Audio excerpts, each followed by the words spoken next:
Robb Stark stood upon the threshold of the twins with an uneasy tension coiled in his gut. The cold wind off the river curled around him, smelling faintly of wet grass and rotting leaves. Gray Wind, ever attuned to his master's mood, prowled with a menacing grace at his side, hackles slightly raised. The lights of Walder Frey's castle beckoned from across the water, the torches and lanterns reflecting off the dark currents of the Green Fork. If any place in the Seven Kingdoms had earned a reputation as an uneasy crossing, both literally and figuratively, it was here at the seat of House Frey. The king in the north was accompanied by his loyal bannermen, though their numbers had thinned since they had marched south. They stood quietly in the cold, sharing more than the usual caution. Roose Bolton had arrived earlier with some of his men, sporting that pale banner of the flayed man. There were also the Northmen from House Serwyn, House Manderley, and House Umber among others, though the precariousness of the alliance with Bolton had not gone unnoticed. Yet necessity demanded that Robb trust, at least in part, the allies he had left. Still, his mind turned over the events that had brought him here. The loss of Winterfell to the Ironborn, the betrayal of Theon Greyjoy, his own desperate need to retake the north. He had broken his promise to the Freys, having once pledged to marry a daughter of Walder Frey before casting that aside to wed Talisa Maegor. That transgression was a brand upon him that he felt Walder would never truly forgive, no matter the show of courtesy or feigned acceptance. Catelyn Stark stood near him, her face drawn, eyes haunted with some intangible sense of foreboding. She too distrusted Walder Frey. She had grown up not far from the twins in Riverrun, and she knew the temper and nature of the lord behind those walls. Even given an outwardly generous invitation to wedding feasts, any meeting with Walder Frey carried an undercurrent as strong and treacherous as an unseen undertow. Robb closed his eyes for a moment, inhaled the chill air, and let his breath fog in front of him. Then, steeling himself, he led his retinue across the drawbridge and through the gatehouse of the first tower. Servants hurried in the courtyard, lugging barrels of ale and wine, sacks of flour for bread, crates of provisions for the feast. The wedding of Edmure Tully to Rosalind Frey was to be the patch that stitched together the rift caused by Robb's broken betrothal. Or so the official reason went. There was more at stake here than a Tully-Frey match. The fate of the North and the Riverlands was entwined in every delicate courtesy and false smile offered by the Freys. Walder Frey himself, ancient yet maliciously alert, greeted them with his sardonic mouth slightly curled. He stood amid a knot of his offspring, the great hall of the twins behind him. After some pleasantries, after measured courtesies from Robb and from Edmure Tully, they prepared for the ceremony that would bind Edmure and Rosalind in marriage. The feast was set in the cavernous space of the Frey banquet hall. Long trestle tables groaned under the weight of roasted meats, loaves of coarse bread, pitchers of brown ale, and tarts sweetened with honey. Minstrels played a cheerful tune that drifted through the hall. The sour tang of wine and the greasy smoke of tallow candles enveloped everything. Hundreds of eyes looked upon Robb Stark and his bannermen, studying them, weighing them. Both the Red Wedding in the official histories and the wedding's intended outcome share the name, but no one knew, in that moment, how fate might turn. The hour grew late, and the festivities ran deep. Edmure beamed at Rosalind, who blushed prettily, all while Walder Frey cast an appraising eye over the union. Catelyn Stark, uneasy at the best of times, watched every movement across the hall. Her gaze lingered on the dais where Bolton sat, expression blank and unreadable. The man had a talent for portraying himself as a porcelain statue, every emotion hidden behind a thin veneer of civility. Catelyn's heart tensed. In a place riddled with half-lies and old grudges, his calmness might be the deadliest sign of all.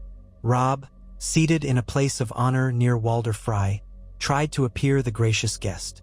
Yet he felt Grey Wind's absence keenly. The dire wolf was penned outside at Walder Frey's insistence, under the pretext that large beasts made some of his daughters anxious. Robb had consented only under pressure from his advisors, though he had not liked it. Grey Wind was no mere pet. The bond between them was more than that between a man and his dog. And in this hall, with so many Freys, Robb felt naked without his companion's presence. Walder Frey raised a cup. "A toast," he declared in his reedy voice, "to my new good son Edmure Tully and my dear daughter Roslyn. May they be fruitful, may they be loyal, and may old quarrels, best laid to rest, remain in the ground with the dead." He cast a sidelong glance at Robb, who raised his own cup of watered wine and drank. The king in the north forced a polite smile, though inside something felt wrong, the tension so thick it seemed to crawl along his neck. Edmure, lacking Robb's sense of dread, was lost in his new bride's eyes, though the sour stares from the dais never quite left him.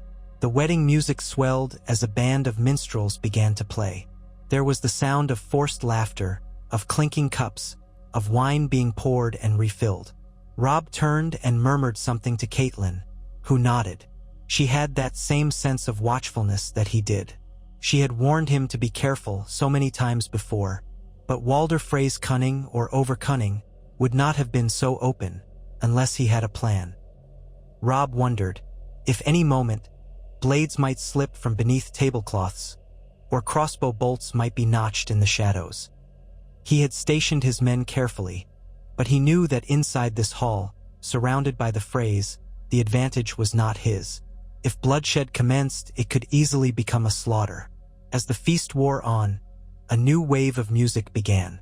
Under the direction of a piper, the familiar strains of the Rains of Castamere drifted across the hall. That Lannister song. Caitlyn's eyes darted up, meeting Robb's alarmed gaze.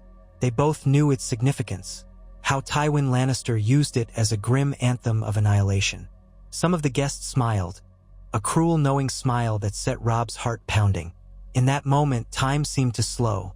Robb saw Walder Frey's lips curl back in a rictus grin, saw how Roose Bolton took a languid sip from his cup, as though awaiting something inevitable.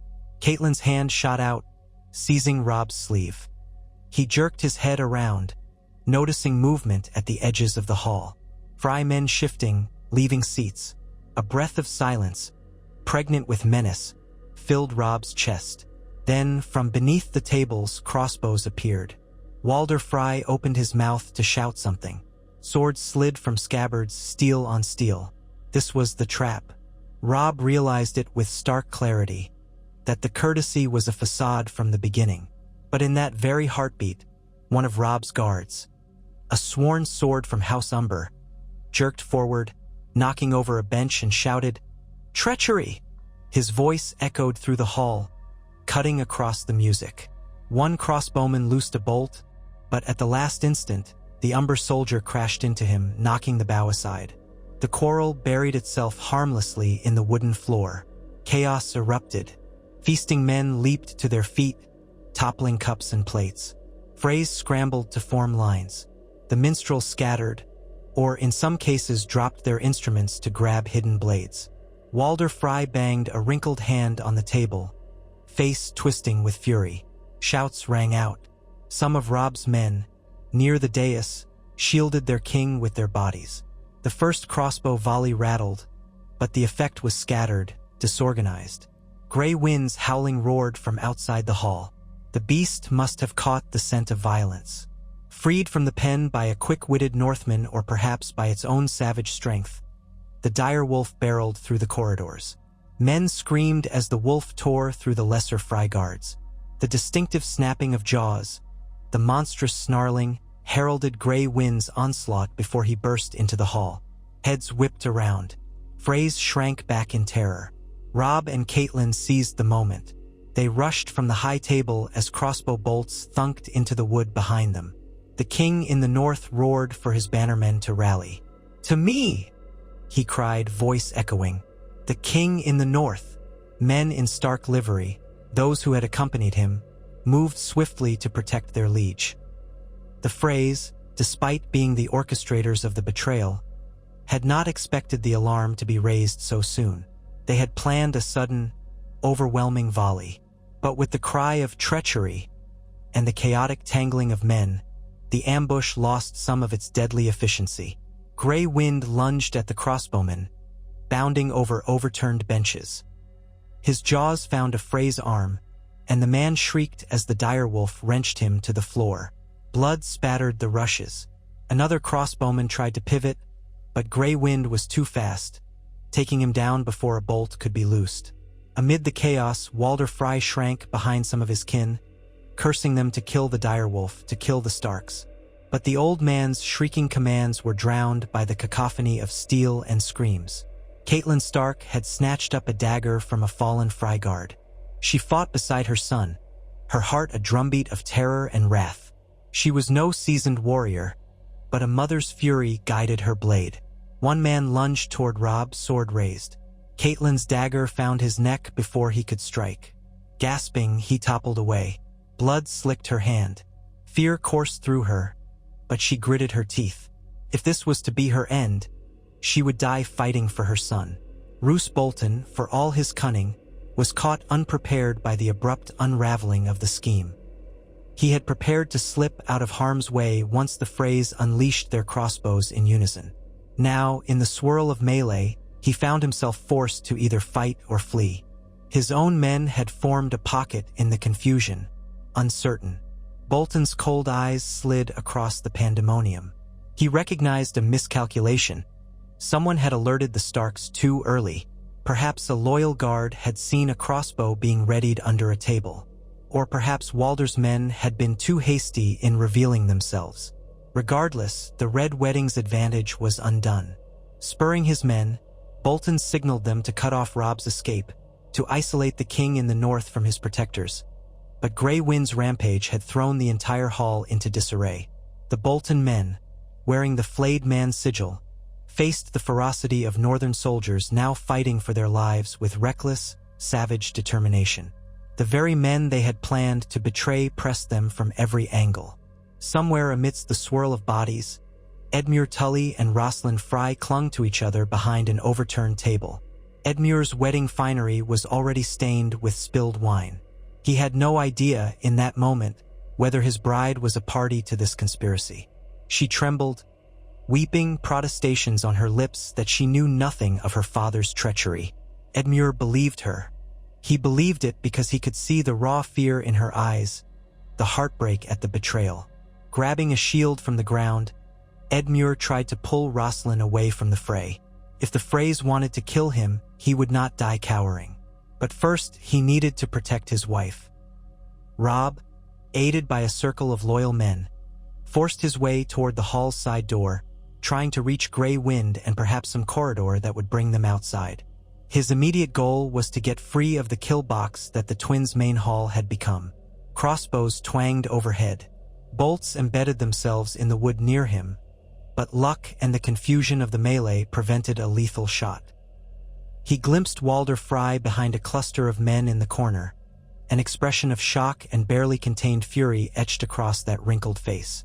Swords clashed, men screamed, and the smell of blood and wine and fear merged into a choking atmosphere. Robb's heart hammered, adrenaline sharpening every sense. He heard Grey Wind's snarls close by. The direwolf was wounded, bolts protruding from his flank, but he fought on, a living engine of destruction. Any who stood in his path were mauled or trampled. Robb felt a surge of savage pride. Together they might survive. Another volley of crossbow bolts clattered down. Robb ducked, raising a shield he had taken from a fallen man. One bolt clipped his shoulder, biting flesh, but he roared and pushed forward. He stabbed a Frey soldier in the gut, yanked his blade free, kicked another man who lunged at him. Stark men pressed in around him, forming a wedge. Their impetus gained momentum. In the confusion, some of the Freys had begun to kill each other in the swirl of chaos, mistaking friend for foe. The hall was not well lit. Torches flickered, and candlelight gave uncertain illumination. The result was a melee that might have favored a side with a clear plan, but that plan had collapsed in the first moments. Now it was a brawl, savage and chaotic, and the Northmen were no strangers to close quarters fighting. At last, Robb and his men managed to push through to the hall's side door. It burst open. A blast of cold air struck them. Outside, the night sky was heavy with clouds, the courtyard illuminated by guttering torches. Bodies lay scattered, and distant screams suggested that some portion of the betrayal played out beyond the great hall. Perhaps the Freys had posted men at key vantage points, but they had not counted on an alarm so early, or on Grey Wind's unstoppable fury. Once outside, Robb turned to rally his men. He would not leave the twins without retribution. Walder Frey had tried to murder him under guest right. The words hammered in his mind. Guest right, the ultimate betrayal. If they fled, the Freys could reorganize. They could pick off any stragglers. They could claim victory. Perhaps more importantly, Robb needed to ensure the safety of his mother, his uncle Edmure, and the loyal banners who had marched with him. Flight might mean that more of his men would be cut down. The only way, he realized, was to fight through. They must break Walder Frey. Grey Wind yowled in pain, snapping Robb's attention to the wolf.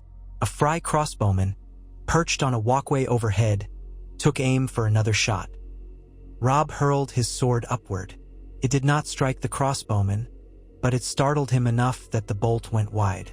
Instantly, Rickard Karstark's cousin, Harrion Karstark, who had apparently survived and was among Robb's retinue, threw a dagger that caught the Frey in the thigh.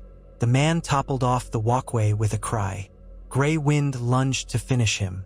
Caitlin emerged from the hall, flanked by 2 Tully guards. Blood spattered her face, and her auburn hair had come loose, but she was alive. Relief flooded Robb at the sight of her. The remains of Edmure's wedding party poured out as well.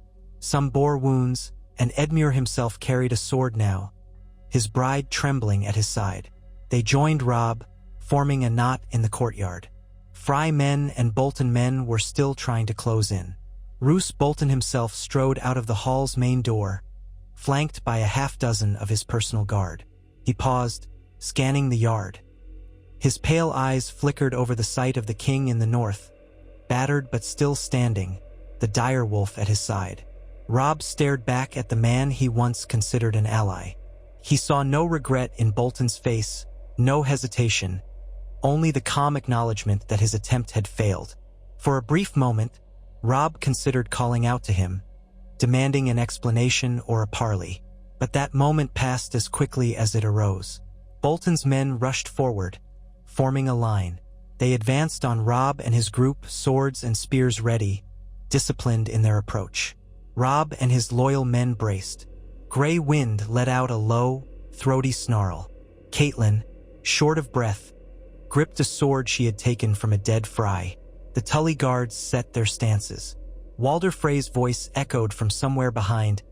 "Kill them! Kill them all!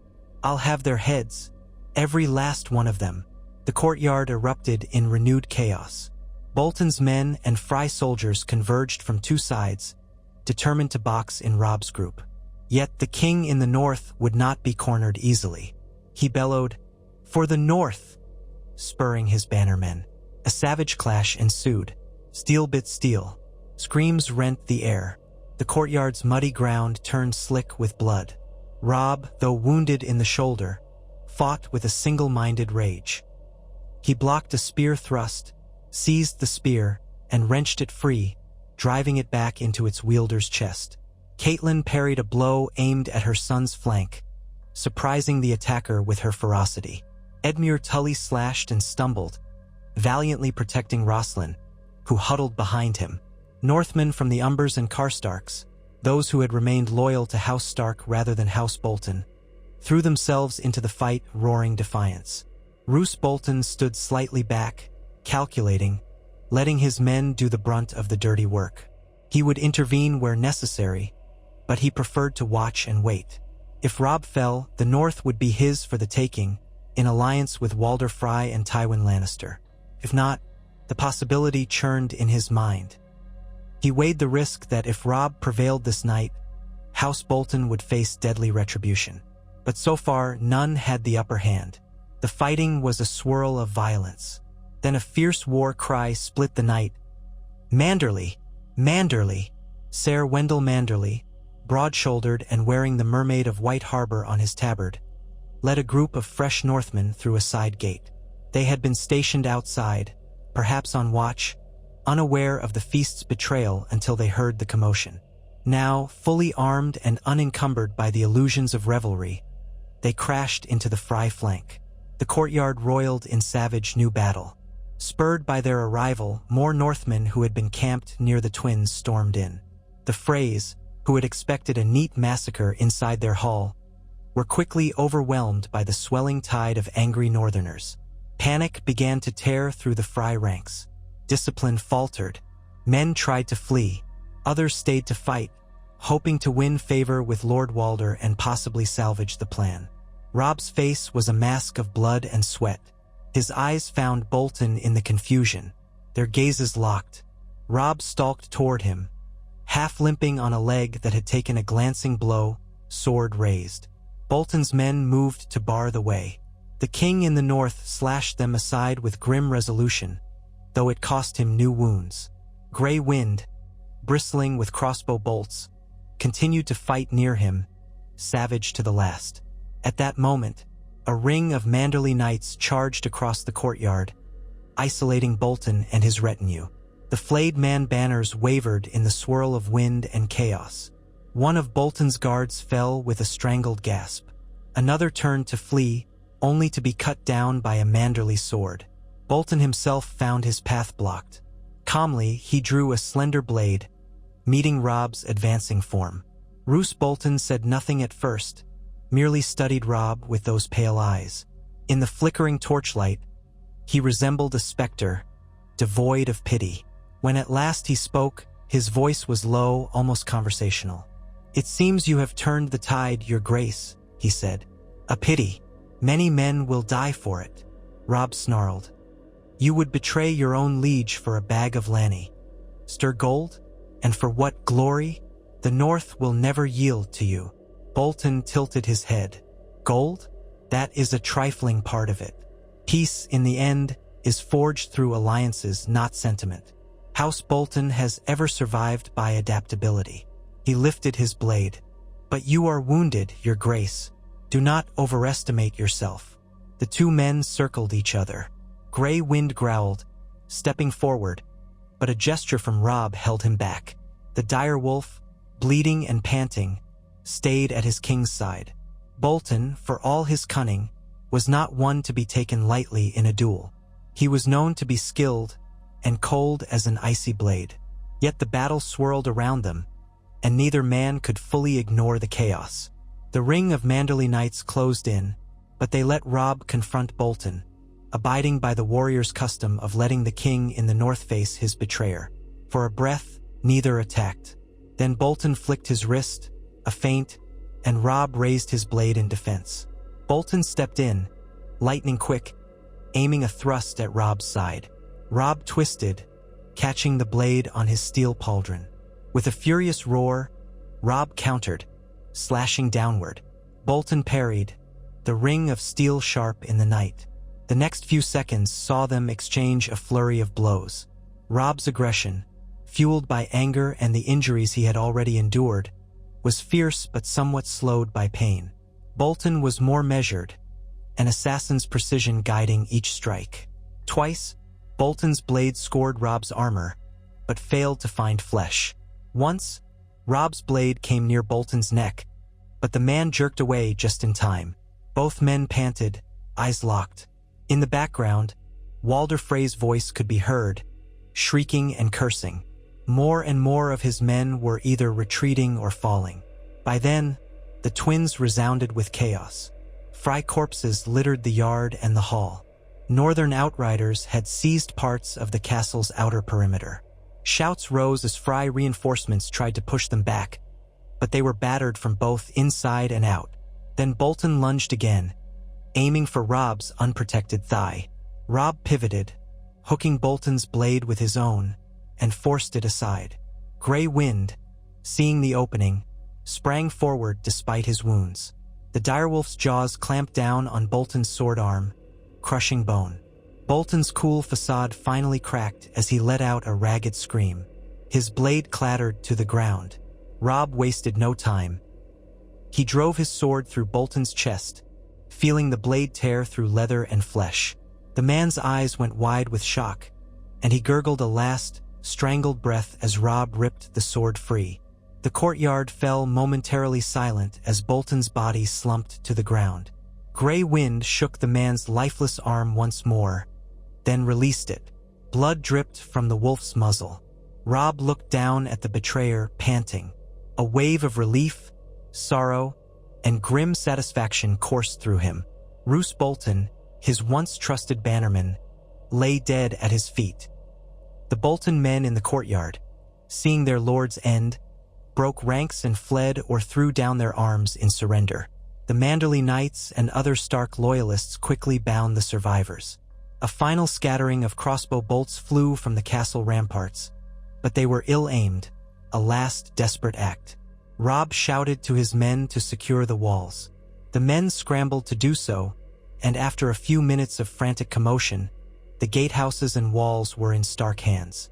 Many Freys fled deeper into the castle, but Walder Frey himself, unable to move quickly, was cornered in the Great Hall. Robb left a portion of his men to contain any further resistance outside, then strode back into the hall with Gray Wind at his side. The stench of blood was nearly overwhelming.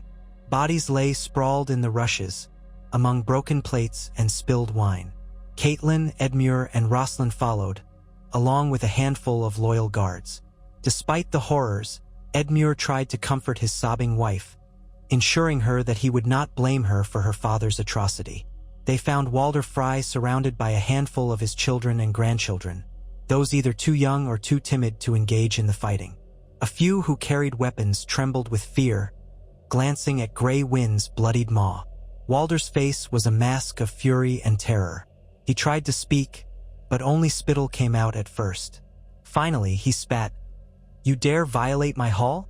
You dare defy the guest right?" Robb's voice was low and dangerous. "You speak of guest right? You invited me here under a promise of safety, and then unleashed an ambush. Your plan failed. The only reason I still speak to you now, instead of letting my men rip you apart, is so you might answer for what you've done." Walder Frey sneered, though fear sparkled in his eyes. "The boy king thinks he's won a victory? You'll pay for this, whelp. Tywin Lannister will grind your bones to dust. Do you think this ends here at my walls? You are nothing but a—" Gray Wind growled. Robb moved closer. "You tried to slaughter my family, my bannermen, and me under the guise of peace. There can be no forgiveness. You have broken the sacred laws that even your forefathers upheld. You will answer for your crimes, Lord Walder." Caitlin stepped forward, her knuckles white around the pommel of her sword. "You tried to kill my son, murdered loyal Northmen and Tully men who were your guests. This cannot stand." Her voice trembled with anger and an undercurrent of grief. So many good men had died. The only small solace was that her children, Robb especially, still lived. That was more than the Freys had intended. Walder Frey, glowering, tried one last card. "I have daughters, granddaughters, good daughters. Perhaps we could salvage an arrangement." Robb snapped. "Your house's honor is spent. You have no negotiation left. I intend to ensure no one forgets what happened here." Before the old man could respond, one of the Stark guards, a bearded Northman covered in blood, grabbed Walder Frey's arms, binding them behind his back. Walder shrieked, cursing at the indignity, but made no real attempt to struggle. He was too old, too frail, and too terrified. His children, lacking the will to fight further, were quickly disarmed and bound as well. Outside, dawn's gray light began to creep into the sky, revealing the extent of the carnage. The courtyard was riddled with corpses, most of them Frey men. Northmen patrolled the walls, bearing the direwolf banner in place of the two-towered sigil. The war horns of House Manderley and House Umber sounded across the river, signaling that the crossing was theirs. Robb sank to one knee in the courtyard, finally letting the weight of his wounds press down on him. A maester was summoned to tend to him, and to Gray Wind, who had 2 bolts jutting from his flanks. The direwolf looked exhausted, yet still glared at anyone who came near Robb. The maester trembled at the sight of the great beast, but overcame his fear to examine Gray Wind's injuries. As gentle hands probed the wounds, the wolf let out a soft growl, but remained still, trusting Robb's presence. Caitlin stood at Robb's side, an unreadable look in her eyes. When the immediate triage had been done, she asked quietly, "What now, Robb?" He looked up at the massive walls of the twins, the seat of the Freys. He saw the battered men around him, men who had survived a night of treachery. The cost in blood was high, too high. Many northern houses had lost good men. "We take stock of our losses," he said, voice raw. "Then we secure the castle. Walder Frey will pay for his treason. His entire brood will face justice." Edmure Tully approached with Rosalind, who was still trembling. "She did not know," Edmure said earnestly. "I swear it on the honor of House Tully." Robb studied Rosalind. Tears streamed down her face, and her slender frame shook. She looked at him with pleading eyes. "I knew nothing," she whispered. "My father keeps his plans from me." Robb believed her. Rosalind's terror was genuine. He nodded. "She will not be harmed. She is your wife, uncle. If you vouch for her, that is enough." Edmure nodded gratefully. Rosalind, relieved, sank into Edmure's embrace. She knew her father's cruelty well enough, though she had never imagined something so monstrous. In the hours that followed, Robb's men spread through the twins, capturing stray Frey soldiers who had barricaded themselves in various corridors, or who had tried to blend in as servants. Some died fighting, others threw down weapons. By midday, the castle was firmly in Stark hands. The casualties were tallied. Hundreds of Freys lay dead. Among Robb's forces, the losses were significant but not as catastrophic as the ambushers had intended. The Northmen had lost perhaps a quarter of those inside the twins during the initial crossbow volley and melee. Many had grievous wounds, but it was still far fewer than the near annihilation that would have happened had the ambush gone perfectly.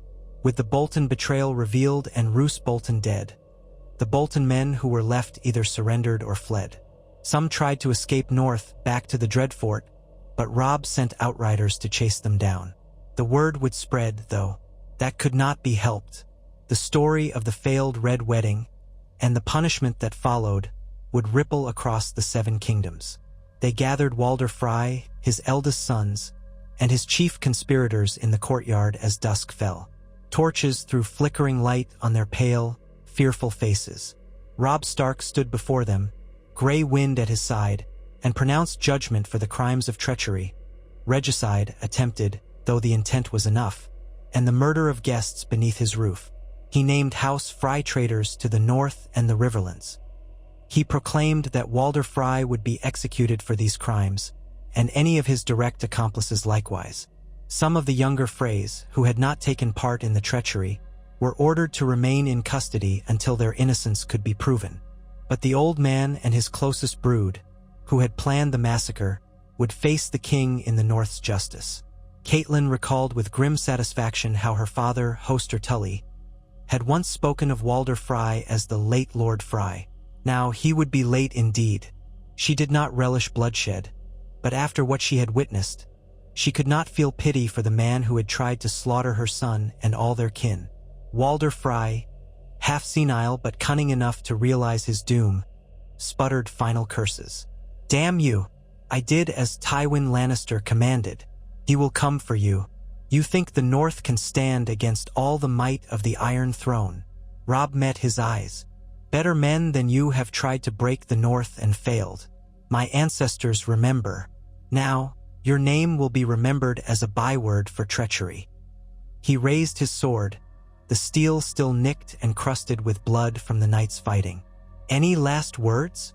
The old man spat in Robb's direction. "You'll die, Scree." The sword flashed. Walder Frey's head fell from his shoulders. Blood spurted across the stones. His body slumped. Silence hovered in the courtyard as the onlookers, Frey and Stark alike, absorbed the finality of that stroke. One by one, the principal conspirators were dealt the same justice. Some died cursing, others wept or prayed, but none escaped the sword. In that single dusk, the ruling line of the Freys, those who had orchestrated the betrayal, was extinguished. In the following days, Robb set about reordering the twins. He placed a strong garrison of Stark and Tully men to hold the crossing. The Frey line was not entirely wiped out. There were distant cousins, younger children, and those who truly had no knowledge of Walder's conspiracy. They were spared, though some were placed in wards or taken as hostages to ensure no renewed treachery. Edmure Tully, needing to settle matters with Rosslyn, took on an advisory role in deciding which Freys could be allowed to remain in mild positions of authority. But the seat of the castle was not entrusted to any Frey. Robb named a loyal bannerman, Sir Ryman Mallister, as castellan for the time being, with a portion of Manderley knights to reinforce him. Messages were dispatched to the north, to Riverrun and beyond, detailing the betrayal and the outcome. Robb's sister, Sansa, was still a hostage of the Lannisters in King's Landing, as far as he knew. He dreaded how the Lannisters might react to the slaughter at the Twins, though, ironically, it was the Lannisters who had orchestrated this fiasco with Walder Frey. Tywin Lannister would seethe that his carefully planned Red Wedding had failed. In the days that followed, the wounds of the survivors began to mend, and the dust settled. Robb wrote letters to the great houses of Westeros, denouncing Walder Frey's crimes against guest right, proclaiming the righteousness of the North's cause. He also sent an appeal to the Vale, hoping that Lisa Arryn might be swayed by the outrage of guest right violation. Yet he doubted her reliability. Word soon came from the Outriders who had pursued the fleeing Bolton men. Some were taken captive near Seaguard. Others vanished into the countryside. A few even tried to cross into the Westerlands. It was clear that House Bolton was broken in the short term, but the Dreadfort itself remained under the control of whichever Bolton loyalists had stayed behind. They might try to rally. That would be a problem for another day, once the North was retaken from the Ironborn. Robb resolved that, while the memory of this betrayal was fresh, he must strike back at the Lannisters in some fashion.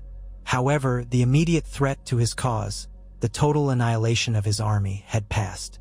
Despite the cost in blood, it was a victory, a monstrous, bitter victory, but one that left him alive, with many of his men still intact, and the Freys crushed. As the final arrangements at the Twins were made, Robb prepared to march westward. He had a war to continue, after all. His plan was to move toward Riverrun, gather the Riverlords, and coordinate a fresh offensive. The North itself cried out for liberation from the Ironborn. Balon Greyjoy still ravaged the coastline, but if Moat Cailin could be retaken, Robb could march his host back across the neck and throw out the Ironborn. House Bolton's betrayal only solidified the need to reassert Stark authority throughout the North. They would put the Dreadfort to the torch if necessary. On a morning that dawned gray and cold, Robb and Catelyn stood on the highest parapet of the Eastern Twin, watching the remainders of their army muster below. Grey Wind, still bandaged but mobile, pressed his muzzle against Robb's side. The direwolf's wounds would take time to heal, but the maester's poultices had staved off infection. Catelyn's gaze wandered over the courtyard. Horses, supply wagons, men forming lines. She had lost so much. Her daughters were gone. Sansa a hostage, Arya missing. Her youngest sons thought dead by many, though rumors circulated that Bran and Rickon had escaped Theon's clutches. Only Robb was here, her firstborn, and though battered and still carrying fresh scars, he stood tall, a king tempered by adversity. She pressed a hand to Robb's arm. "We must look forward," she said quietly, "to the battles ahead. We cannot rest on the memory of what happened here." Robb nodded. "Aye, mother, but the Freys' betrayal will stand as a lesson to all who think to lure us into a trap. The North does not forget. The next time Tywin Lannister or his whelps want to make parley, they'll remember what we did at the Twins." Catelyn glanced at him. There was a hardness in his tone that had not been there before, a bitterness etched into him by this betrayal.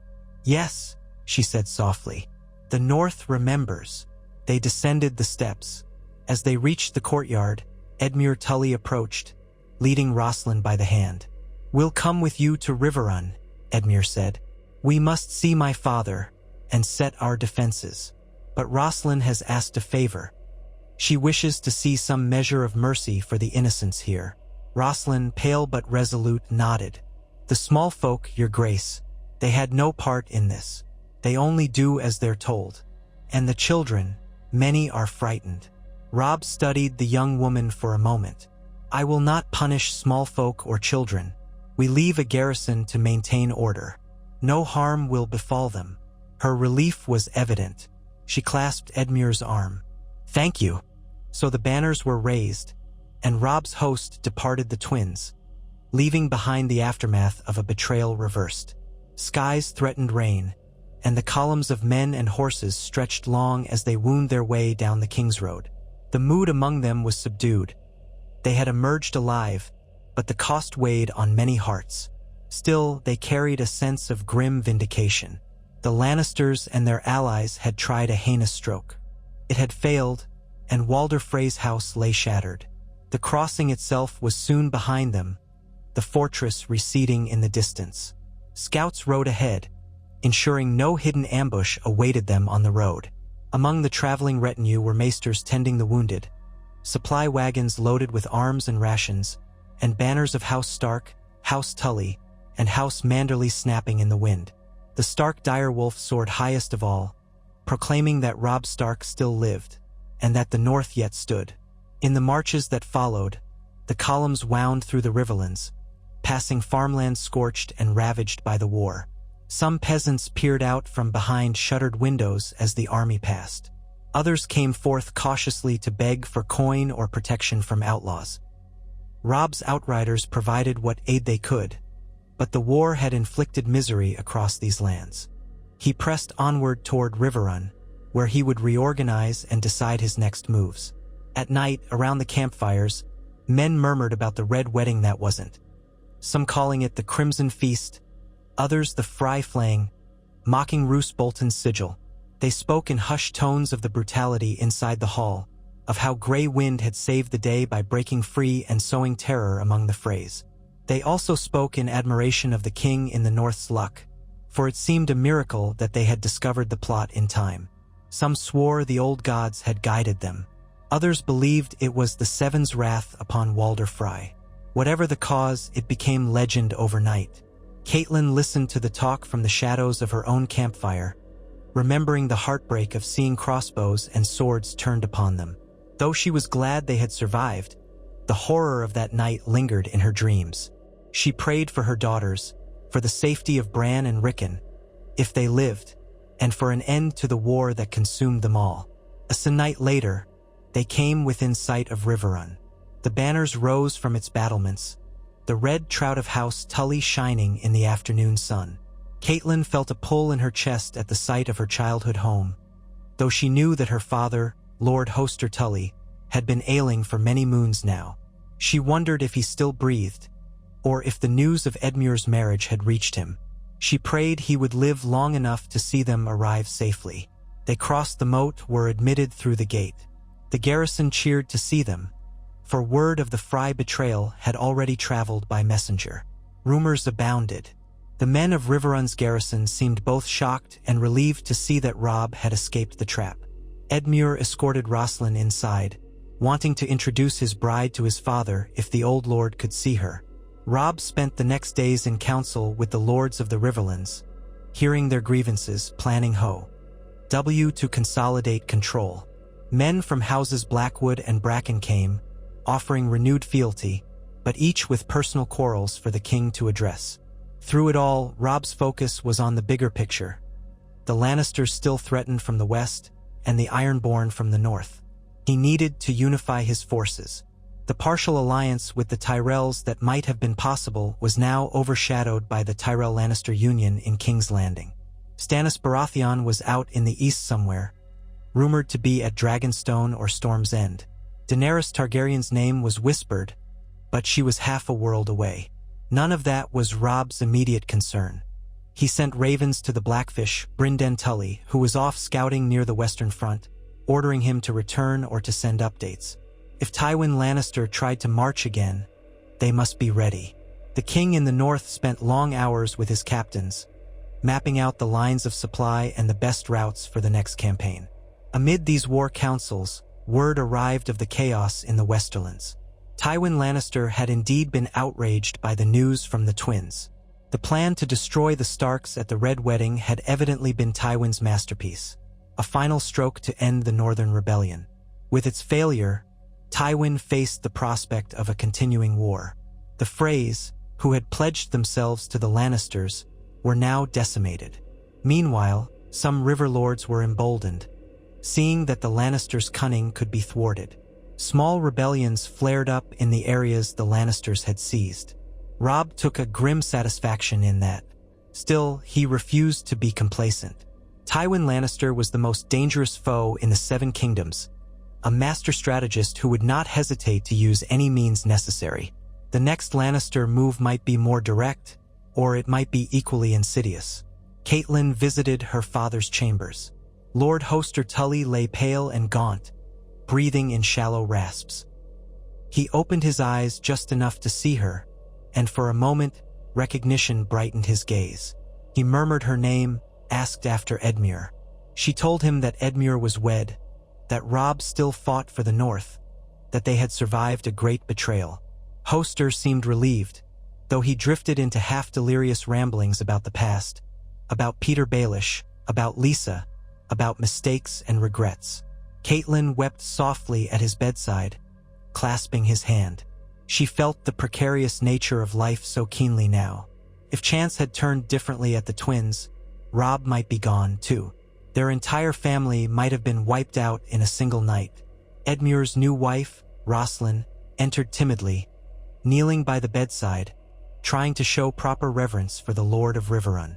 Hoster Tully blinked at her, uncomprehending at first, then mumbled something about Freys. But eventually he accepted her presence. Edmure promised his father that he would defend the Riverlands, keep the Tully name strong. Lord Hoster squeezed his son's hand, tears glimmering in his eyes, then slipped into unconsciousness once more. Days turned into weeks. Robb's men rested and trained, forging new weapons, repairing armor, burying the dead, and taking in new recruits from the River Lords. Word came that the Ironborn were fighting among themselves, with Balon Greyjoy's brother, Euron, returning to the Iron Islands. That might weaken their hold on the northern coasts. Robb seized on that possibility, making plans to coordinate with loyal Northerners at White Harbor and Deepwood Motte to drive out the Ironborn. Meanwhile, Walder Freys' surviving kin cowered under Stark Tully authority. Some declared loyalty to House Stark, hoping to save themselves. Others muttered rebellious sentiments but could not muster the courage for open defiance. The twins remained a strategic crossing, now more secure than ever under Robb's watchful oversight. No Sellsword company or Lannister forager would slip across unnoticed. As the Northern Army regrouped, the next step was clear to Robb. He would lead the bulk of his forces north, retake Moat Cailin, and reclaim Winterfell. He refused to let the Boltons or any turncoat hold dominion over the north. The Freys were no longer an obstacle, though the Lannisters loomed. The key was to restore Stark rule in the north, gather more men, and then, if need be, return south to challenge Lannister power. Catelyn, seeing Robb's determination, supported him. She would remain in Riverrun for a time, near her ailing father, and also to help coordinate the Riverlords' defenses. Edmure would do the same, especially since he now had the burden of a new wife and the potential for heirs. He insisted that he would join Robb eventually, but for the moment, Riverrun needed him. Robb consented, albeit reluctantly, wanting as many men as possible for the northern campaign. Still, he acknowledged that Edmure's presence at Riverrun was vital to keep the Riverlands from fracturing in his absence. The day came when Robb prepared to depart. His loyal banners gathered in the courtyard. Umber, Manderly, Serwyn, Tallhart, Glover, and Karstark men, the Karstarks who had not rebelled with Rickard's madness earlier, or who had not followed Roose Bolton. They were fewer than Robb had once commanded, but they were battle-hardened, fiercely loyal, and they carried the memory of the Frey treachery like a brand. With them rode several Riverlord contingents who wished to press the fight into the Westerlands once the north was secured. Catelyn embraced her son before he mounted his horse. He wore the Stark crown, though battered and scuffed, and a cloak of grey wool pinned with a dire wolf brooch. Grey Wind stood beside him, bandages removed but scars still visible in his thick fur. The direwolf's presence commanded respect and fear in all who watched. "Mother," Robb said softly, "if word reaches you of Sansa or Arya, if you hear anything at all, send to me immediately." "I will," she promised, voice trembling. "And be safe." He clasped her hand. "I will see Winterfell again," he said, a vow. He glanced at Edmure, who stood behind Catelyn, and nodded. "We will stand together when the time comes to face the Lannisters. The North and the Riverlands united." Edmure nodded firmly, though tears shone in his eyes. "Safe travels, Your Grace." Rosalind stood nearby, uncertain. She looked at Robb with gratitude, for he had shown her kindness despite her father's sins. She curtsied, whispering, "May the gods bless you, my lord." He inclined his head, acknowledging her. Then he mounted, spurred his horse. The war horns sounded. Banners snapped in the breeze. The portcullis rose, and the king in the north led his men out of Riverrun. They set a swift pace, riding northward along the roads that had so recently been ravaged by war. Scouts ranged ahead.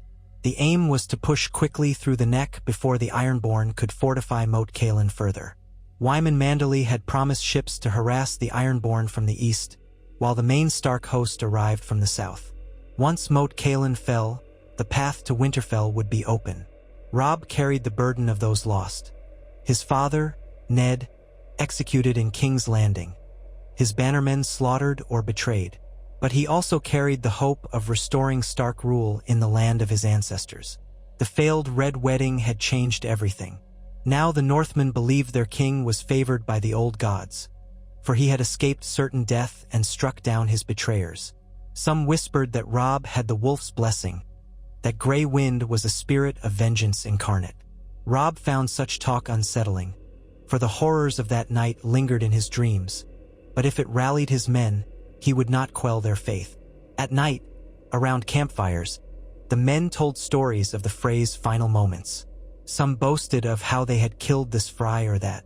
Others recounted how Walder Frey's head bounced on the cobblestones when Robb executed him. A few prayed quietly for the souls of the innocents caught in the bloodshed. But none doubted the justice of it. Guest right was sacred. Walder Frey had tried to butcher them under his roof. He deserved no mercy. Grey Wind prowled the perimeter of each camp, occasionally nuzzling Robb's side, as if to check on his wound. The king in the north had recovered enough to ride and fight, though his shoulder still pained him at times. He often slept fitfully, dreaming of crossbow bolts hissing through the air, of Bolton's pale eyes, of the shrieks inside the hall. But he awakened each morning with renewed resolve.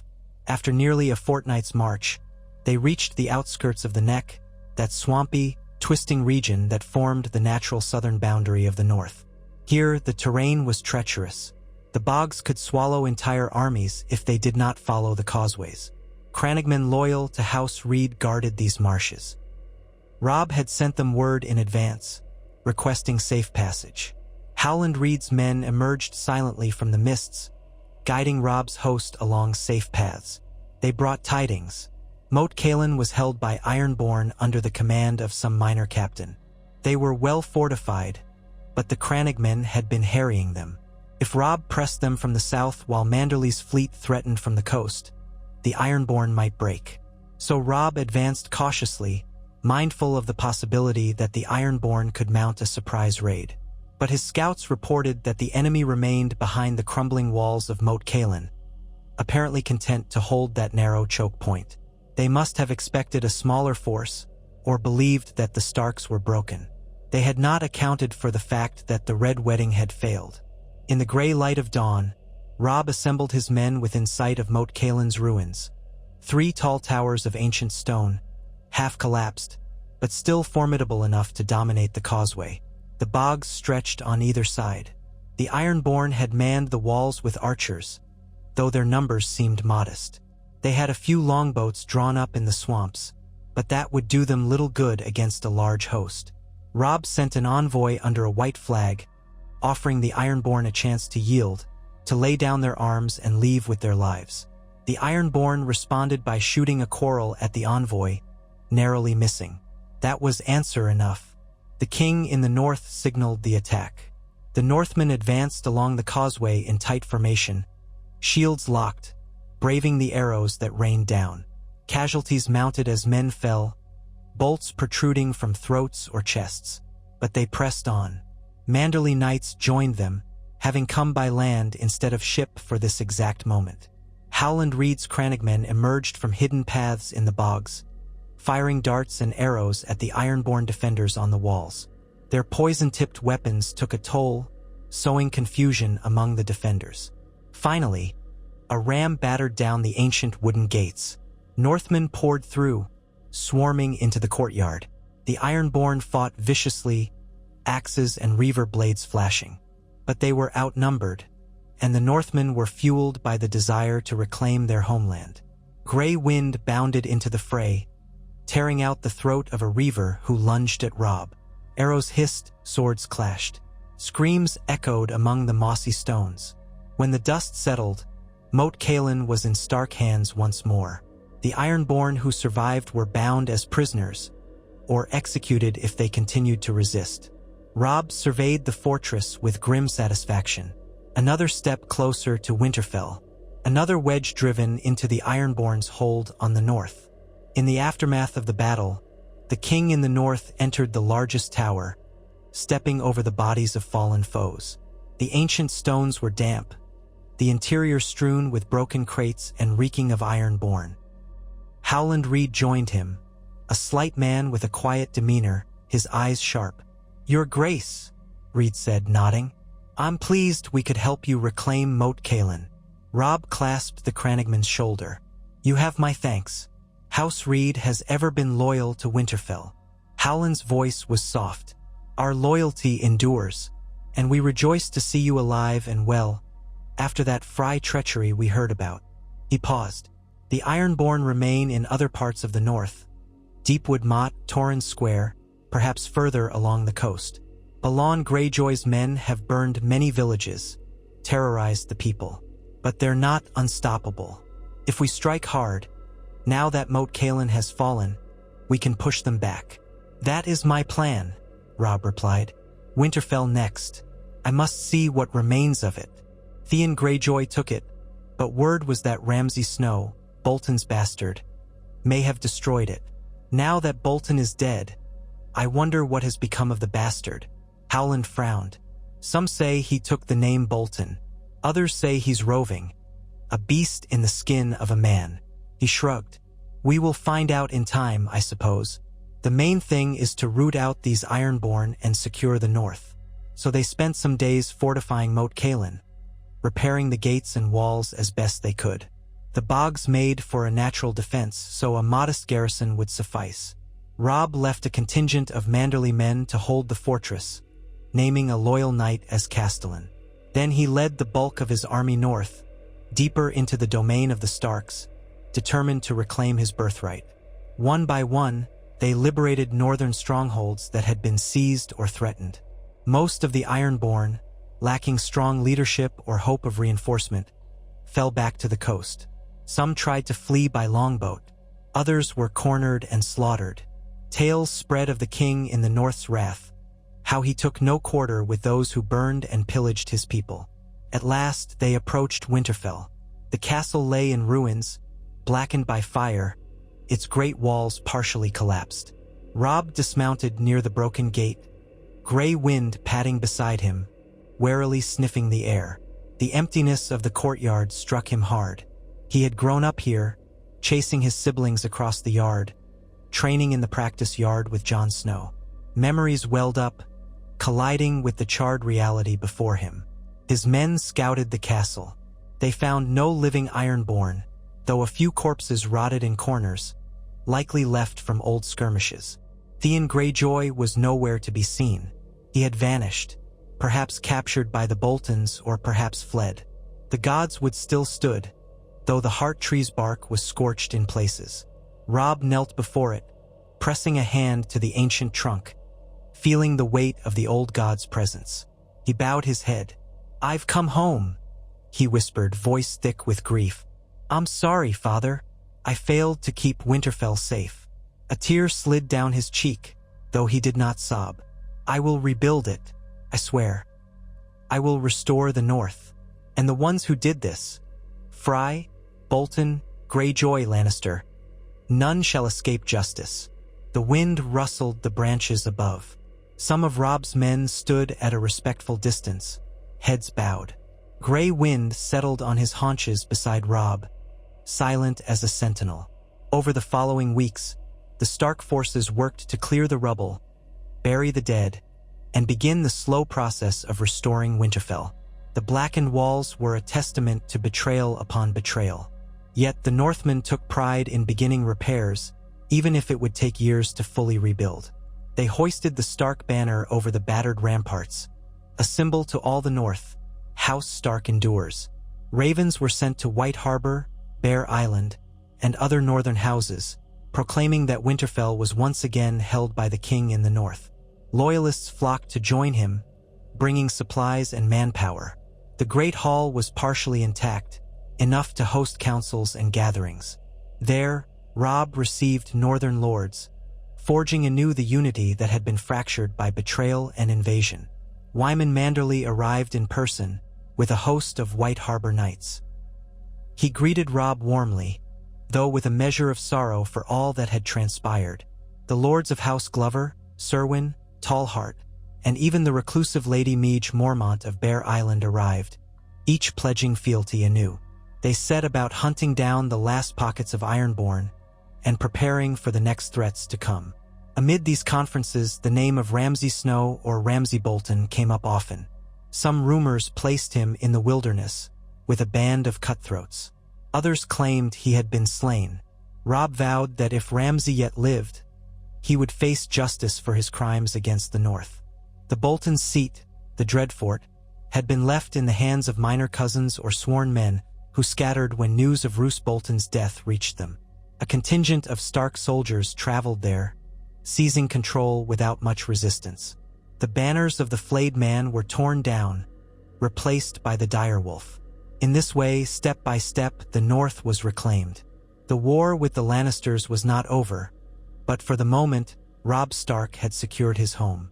When rumors arrived of Tywin Lannister's maneuverings in the south, or of King Joffrey's cruelty in King's Landing, or of Queen Daenerys Targaryen crossing the Narrow Sea, Robb weighed them carefully. He considered alliances, but his priority remained the restoration of the North. As winter winds began to blow more fiercely from the lands of Always Winter, the king in the north convened a great council in Winterfell's half-ruined Great Hall. The surviving northern lords attended. On that cold day, the scars of the Red Wedding were visible. Some men bore fresh wounds, or carried themselves with new stiffness. But they looked to Robb with respect, for he had beaten the Freys and Boltons at their own treacherous game. In a firm voice, Robb addressed them. "You all know the price we have paid, in blood and sorrow, but the North stands united once again. House Stark was nearly destroyed, yet we still endure. The Freys thought they could butcher us with a single stroke. Let them serve as a warning to any who would betray our sacred customs. Walder Frey is dead. The head of House Bolton is dead. Their crimes will haunt their names forever." A rumble of approval swept the hall. Lords and ladies nodded grimly. Robb continued, "We face more dangers from the Lannisters, from the Ironborn, perhaps from other foes beyond our borders. But we will not cower. We will be ready." He paused, recalling the memory of his father. "My father, Ned Stark, taught me the price of honor. We have seen that men without honor will stop at nothing. Yet we will not stoop to their level. We will defend ourselves, defend the North, and seek justice for all who wrong us. That is our way." The lords rose, swords lifted in salute, voices echoing, "The king in the North." Their cry reverberated in the hall. There was pride in their faces. They had survived betrayal, and now they looked toward a future that, while uncertain, was theirs to shape. Catelyn, standing to one side, placed a hand over her heart. The echo of "the king in the North" reverberated in her very bones. She thought of her missing daughters, her younger sons who might yet live. Hope flickered in her chest. They had a chance now, a chance to set things right. The Freys had failed. The North remained. In the moons that followed, the North stabilized. Repairs to Winterfell continued steadily. Lords renewed old bonds. Scouts patrolled the frontiers, ensuring no Ironborn infiltration. Ravens flew in and out with tidings from the wider realm. Joffrey's wedding to Marjorie Tyrell, new skirmishes in the Stormlands, rumors of dragons across the sea. Amid the swirl of news, Robb remained steadfast. He would not be drawn south until the north was secure and strong. Each passing day, the memory of the Red Wedding's intended massacre only grew more infamous.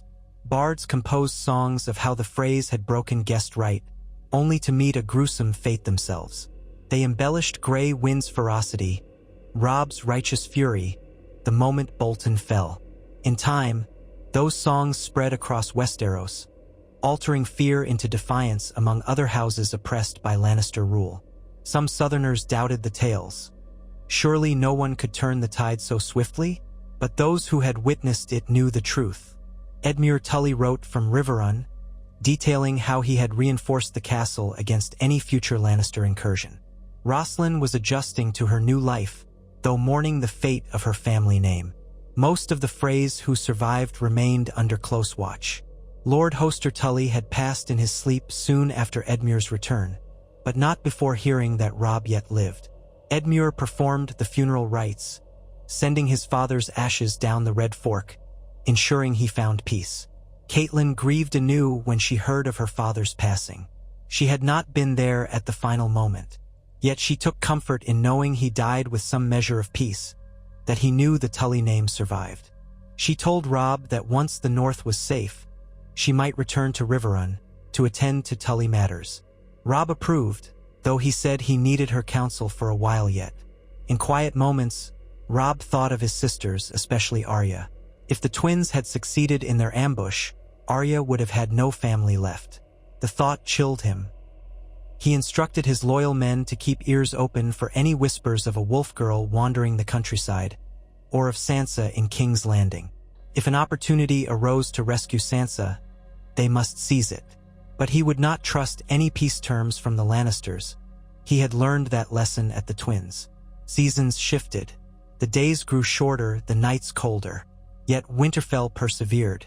Blacksmiths worked in the forges, using salvaged iron to rebuild gates. Carpenters raised new structures. Farmers from the surrounding lands returned, planting winter wheat and storing food in the granaries. A hush fell over the stronghold, broken by the ring of hammers and the hum of daily labors. The king's court convened in the Great Hall, albeit in a smaller capacity than in the days before the war.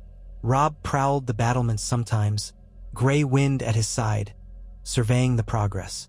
The castle that had once been so full of life, his father's seat, the bustling heart of House Stark, was damaged but not irretrievably lost. Stones could be replaced, walls rebuilt, scars healed. The memory of betrayal could not be erased, but it could be transformed into resolve. Word arrived that Tywin Lannister was mustering new forces near Harrenhal, possibly to strike into the Riverlands or to challenge the Vale. But for the moment, the Lannisters hesitated to march on the north. The defeat at the Twins and the subsequent fiasco had rattled them. They had expected a quick end to Robb Stark's cause. Instead, the north grew stronger. The rumors said that Tywin cursed Walder Frey's name for bungling the plan. As the year waned, Robb convened a final strategy meeting with his top advisors. The great Jon Umber, Wendell Manderly, Galbart Glover, Meej Mormont, and others. They discussed how best to handle the uncertain alliances to the south, how to keep the Ironborn from returning, how to quell any Bolton loyalists who might emerge. Plans were made to send envoys to potential allies in the Vale, to send watchers to the King's Road, to ensure the North would not be caught unawares again. "Winter is coming," Robb said at the meeting's conclusion, reciting the ancient Stark words. The lords and ladies bowed their heads. They felt it in the air. The chill, the lengthening nights, the slow drift of snow that had begun to fall. But they had hope. They had survived the Red Wedding that wasn't. The king in the north sat on a simple wooden seat in Winterfell's hall, Grey Wind at his feet, a living testament to their resilience. In the days beyond, the realm would continue to churn with strife. More wars, more betrayals, more changes. But the north would stand, bound together by the blood spilled at the Twins, and by the unwavering will of its young king.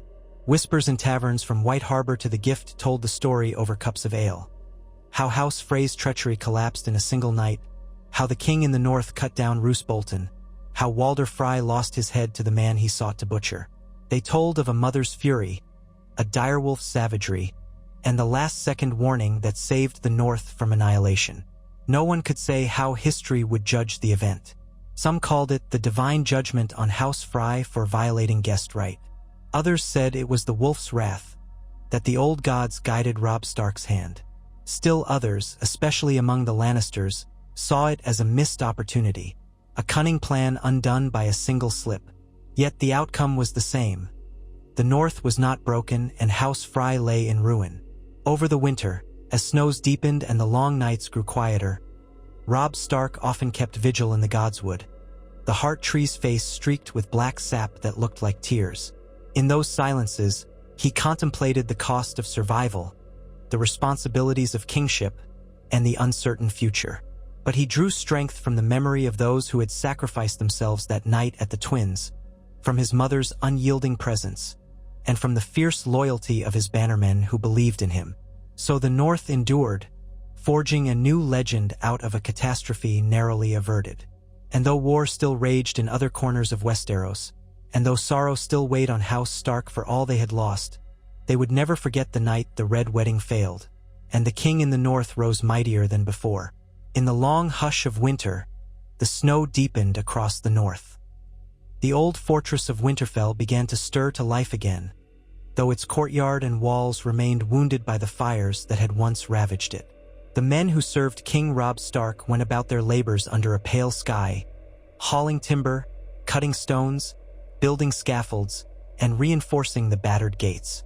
Some nights, the wind howled through the broken towers, a mournful sound echoing across the snow-laden roofs and parapets. But if one listened closely, it was joined by the clang of hammers and saws, by faint laughter around cookfires, and by the steady voices of determined people rebuilding what had been lost.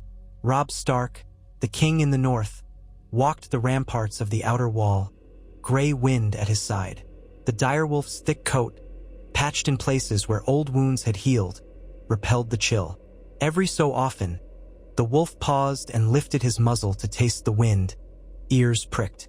Below, the courtyard glowed with the orange flicker of torchlight as men finished their day's toil. Winter's gloom arrived early. By late afternoon, the sky was already tinged with the violet murk of approaching dusk. Robb's breath plumed as he looked beyond Winterfell's walls. The snows softened the devastation of war, covering scarred earth and burnt farmland with a fresh, pristine white. Memories of the Red Wedding trap, of crossbow bolts thudding into tables, of Walder Frey's spittle-flecked ranting, still haunted Robb's dreams. But he drew strength from the fact that he and his men had defied that treachery, that the traitor houses had been crushed, and that the North was once more united under the Stark banner. He made his way down into the yard. A few men called out respectful greetings. Some addressed him with awe that bordered on reverence, for the legends of the Wolf King, who had survived the twins' treachery, had grown in the telling. Robb returned their nods with a quiet warmth. He did not bask in their adulation, for he knew how much had been sacrificed to get here. Near the remnants of the Great Keep, a makeshift stable had been constructed.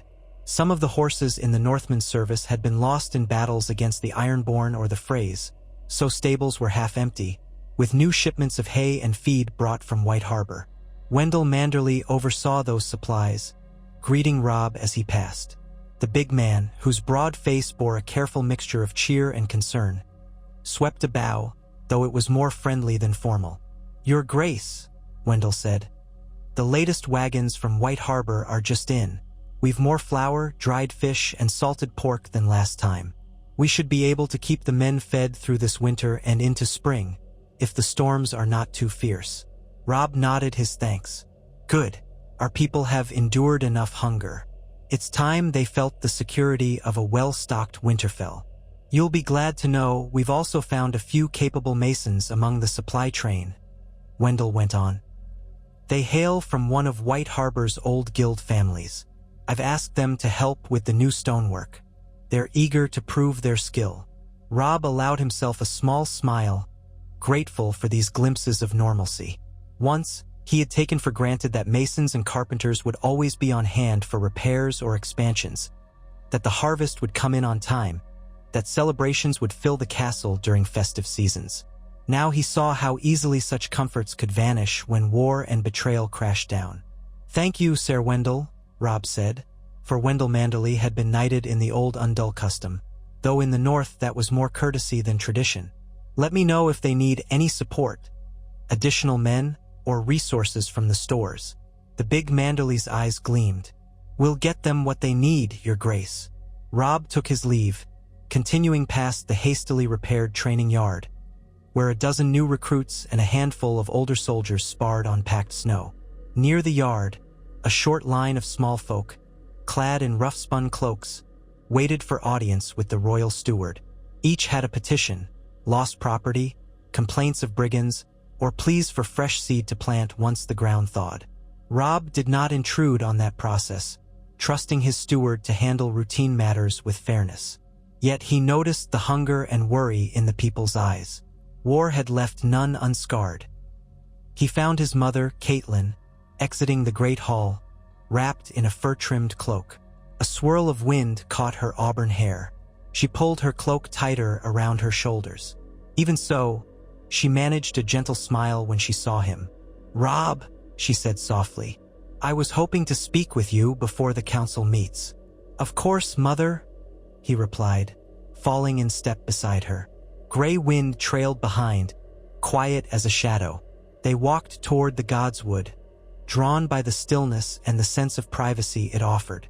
The old red leaves had fallen away from many branches, leaving the white bark bare except for the thick snow that clung here and there. The heart tree, scorched in the sack of Winterfell, still stood tall, though blackened patches marred its bark like old scars. Caitlin paused by the small pool that reflected the sky's purpling color. "The ravens brought new tidings today. From Edmure. Word from Riverrun is that the Lannisters have taken Harrenhal again, seriously this time, and placed it under Gregor Clegane's command. We can guess what that means for the riverlords around that region." Robb's jaw clenched. Gregor Clegane, the mountain that rides, was known to be Tywin Lannister's monstrous enforcer. So Tywin is massing his forces.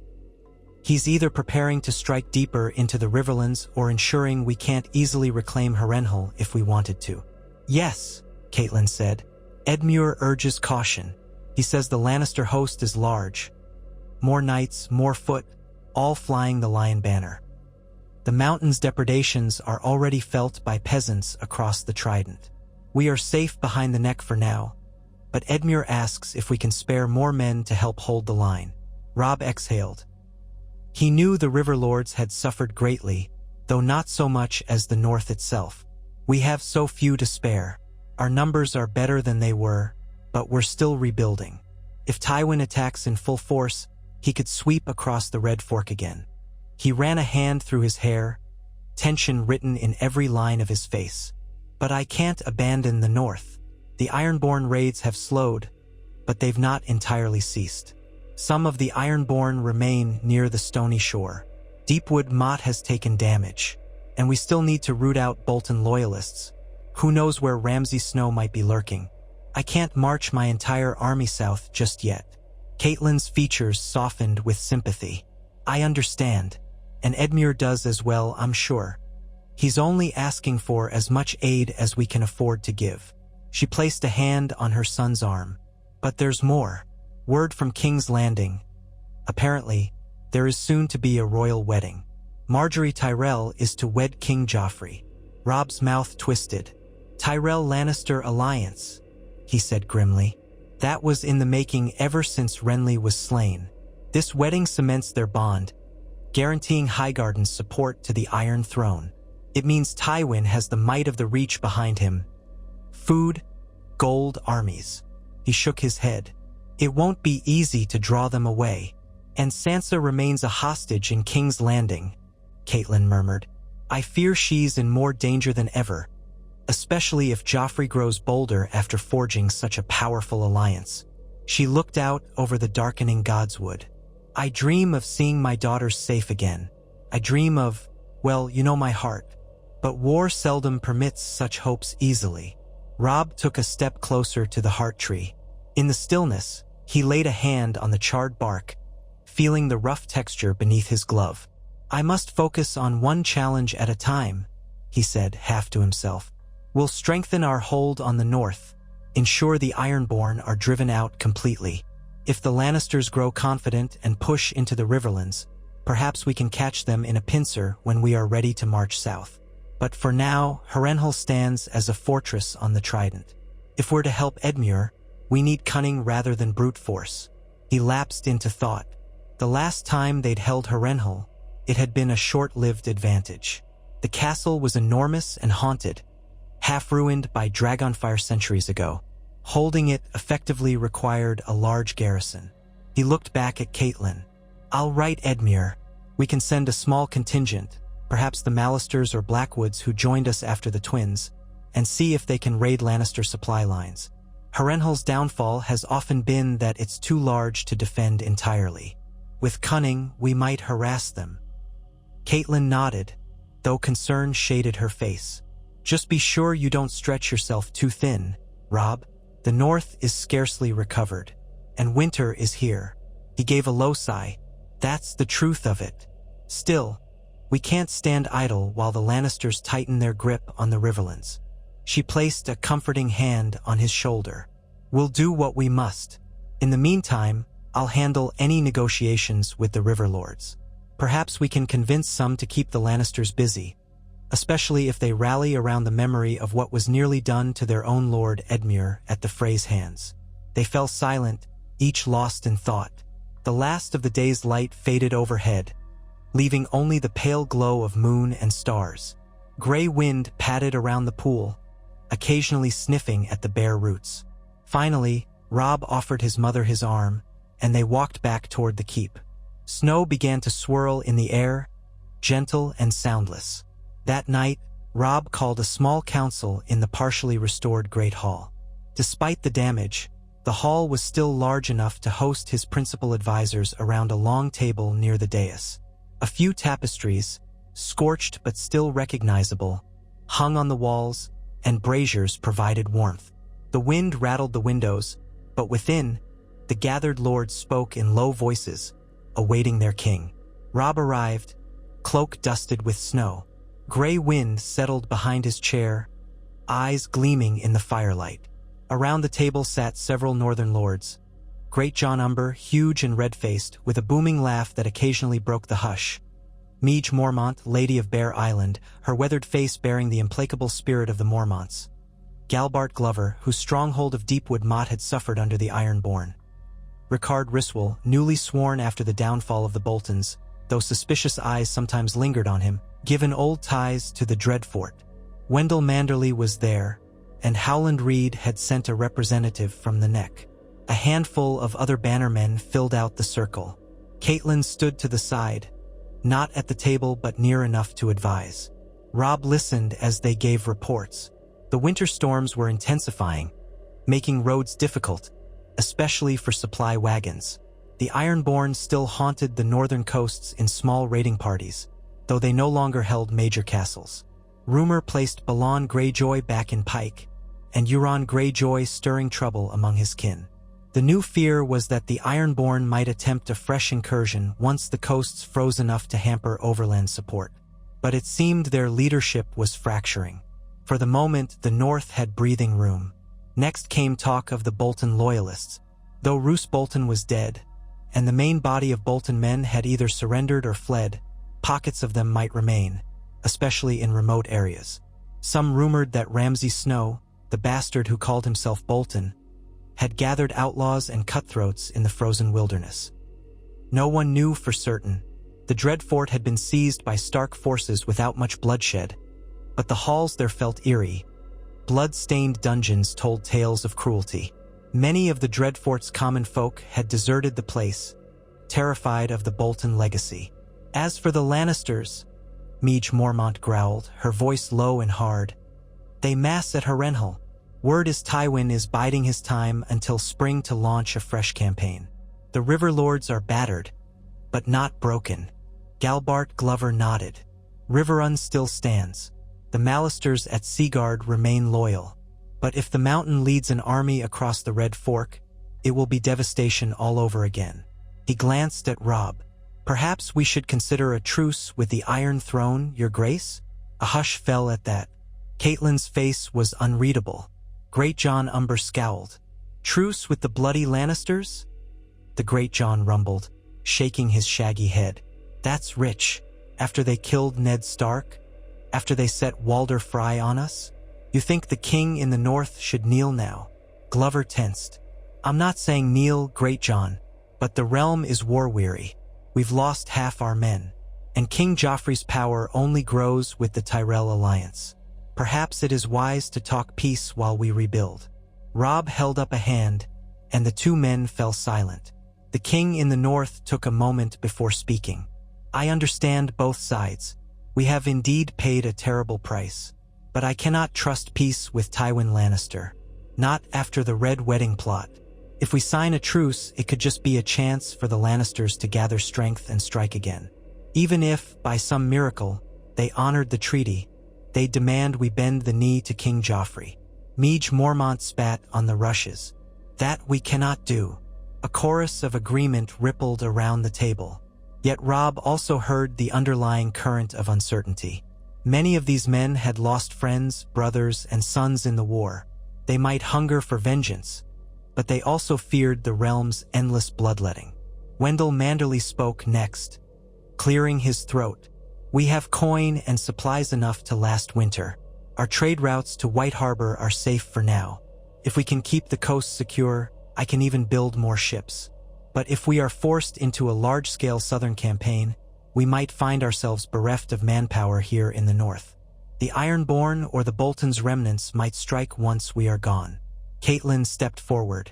Your Grace, might I suggest a middle course?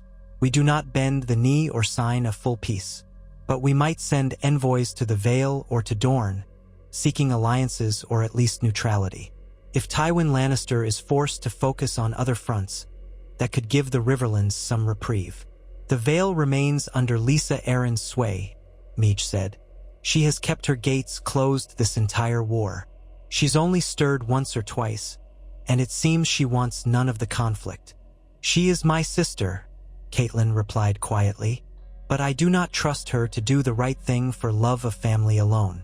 We might need to offer something in return. As for Dorne, the Martells loathe the Lannisters for Elia Martell's murder. Perhaps we can exploit that hatred. Robb weighed her words. Then he gave a curt nod. We'll pursue both possibilities. Letters to Lisa Arryn to Prince Doran Martell. No talk of bending the knee, just an offer of mutual benefit, or at least a reason for them to remain hostile to the Lannisters. But let us not get lost in speculation. Right now, our priority is the north. We must keep watch on the coasts, keep an ear to rumors of Bolton loyalists, and strengthen our hold. If Tywin tries anything before spring, I want to be ready to push south in force. He looked around the table.